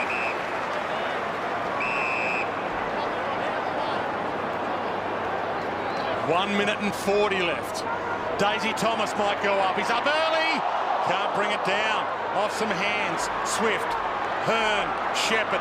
This might be their last roll of the dice. Gaff, Selwood, and it opens up for them. And Darling. Brennan. Darling wants it long. Brennan sees him. Needs to be a good kick. It's a wobbler. Darling goes up. Crunch. Naitanui the crumb though. Seconds tick down. Naitanui a little fumble. Dragged down. Brown wide. Brennan. Boundary line. Will he keep it alive? Does just in time. Almost a high on Shuey, who's got the most high frees in the comp this year. Umpire doesn't pay it. Says ball up. 1 minute left. I reckon the Brennan bounce cost Jack Darling a mark in the forward 50. He had space in front of him, and you can't blame him for doing that, but it needed a quick long kick. Naitanui from behind, flicks it down. Blair through his legs. Dawes. Critters cut it off. Floats it inside 50. Touch play on's the call. Darling crashed it. Collingwood numbers. Hill, the danger man, tucked up against the boundary. Maxwell waiting for it. And out of bounds favours the West Coast. They're behind. It does. And Collingwood could have mopped up the 38 seconds, you would have thought. Particularly with Dawes in the ruck. Jolly's exhausted. He's off the ground. So you've got your second ruckman against Naitanui and Cox. Cox down to Pritis. Dragged down. Clock stops. 31 left. This is where inexperienced ruckman, you just don't want him to give away a free kick if you're Nathan Buckley here. You won't see too many people standing on their own here. No. It comes down to this. Cox the flick. Naitanui, Hams, pounced on, no free. Another ball up, 24 left. That's the key as well. As much as West Coast want to get their hands on it and do something spectacular, Collingwood will be careful not to give away a free kick. Yeah.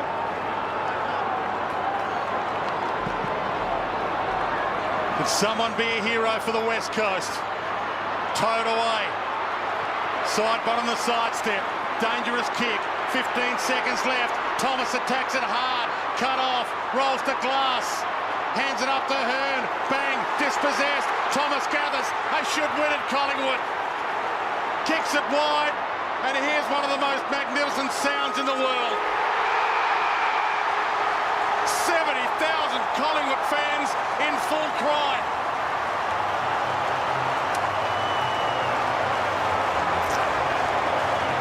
Yeah, what a great game. Fantastic game, great finish. Geez, the Eagles did come back. Just looked like they were gone and buried halfway through that third quarter, but full credit to them. Kerr really had a terrific game, and Kingy mentioned Cox was outstanding in the last quarter. It was just a fantastic. He really lifted. He had 9 possessions in the last quarter. Really lifted. The young Eagles players did themselves proud, but they weathered the storm, the Pies, and got a 3-point win. So I think one of the things that makes it even better for Collingwood is you look at the efforts of someone like a youngster in Jamie Elliott, who made some great decisions, some clean disposals, kept his head about him when there must have been so much pressure out there for a young bloke on the big stage. You can see the disappointment in Daniel Kerr. He's run himself into the ground. But it was just that Collingwood, at critical times, just found the right thing to do. A couple of opportunities. They can all laugh now, Sharon Willingham and Dale Thomas and Dane Swan, but boy, this one went to the wire. We've got two very good teams that we're going to see a lot of this year. David King downstairs. Dane Beams is with me. Dwayne, what an amazing game, Dane, for yourself personally. A 3-goal game. You must be thrilled with your own performance, firstly. Oh, mate, I don't really care about my own performance. It's obviously nice to play well, but playing big games like this and be able to win the way we did, we grinded it out a lot. Yeah, it's just it's a full credit to the boys. They just kept coming at you, didn't they, the Eagles? You knew they would, but you found a second level. You found like a finals-like intensity today. Yeah, they're a super team and they're going to be around come September, so we've got to put ourselves out against the best, and we're able to do it today, and they took it right up to us, and we're able to get away with it. So, like I said, full credit to our boys, but well done them as well. Your game's gone from strength to strength. Who have you learnt from? Who's been the biggest influence on you this year? Oh, I think my first 3 years I spent a lot of time pinch hitting in the middle, and unfortunate circumstances this year with the injuries that we've had. It's meant guys have got opportunities, and it's really our task really to take those opportunities. And it's not just myself. We've got Blairy Steele and Sharrett Williams playing a new role this year. It's it's just a really good mix we got at the moment, and we're getting the success we want. Go and enjoy the song, mate. Enjoy the boys. Gee, he ran himself into the ground, didn't he? I'd love to see the GPS results of a Dane Beams and a Dane Swan and some of these players. There really wasn't a lot in many of the stats. Contested possessions just had their nose in front. Collingwood clearances identical. West Coast had more inside 50s, 52 to 43. It was just a game really that could have gone either way. Yeah, I think Cloakes, obviously, that was a big role he played. He only had 11 possessions, but 5 goals was critical. So you're looking for those, we mentioned it during the call, you're looking for the guys that really took their opportunities at those particular stages. He's certainly one, and Beams we already talked to there. Quentin Lynch in game 200 being chaired off. It's in a loss, but a spirited loss, and the West Coast Eagles, they'll be back in September, you know that. In fact, these two teams meet again. Strikes it beautifully. Can you believe it?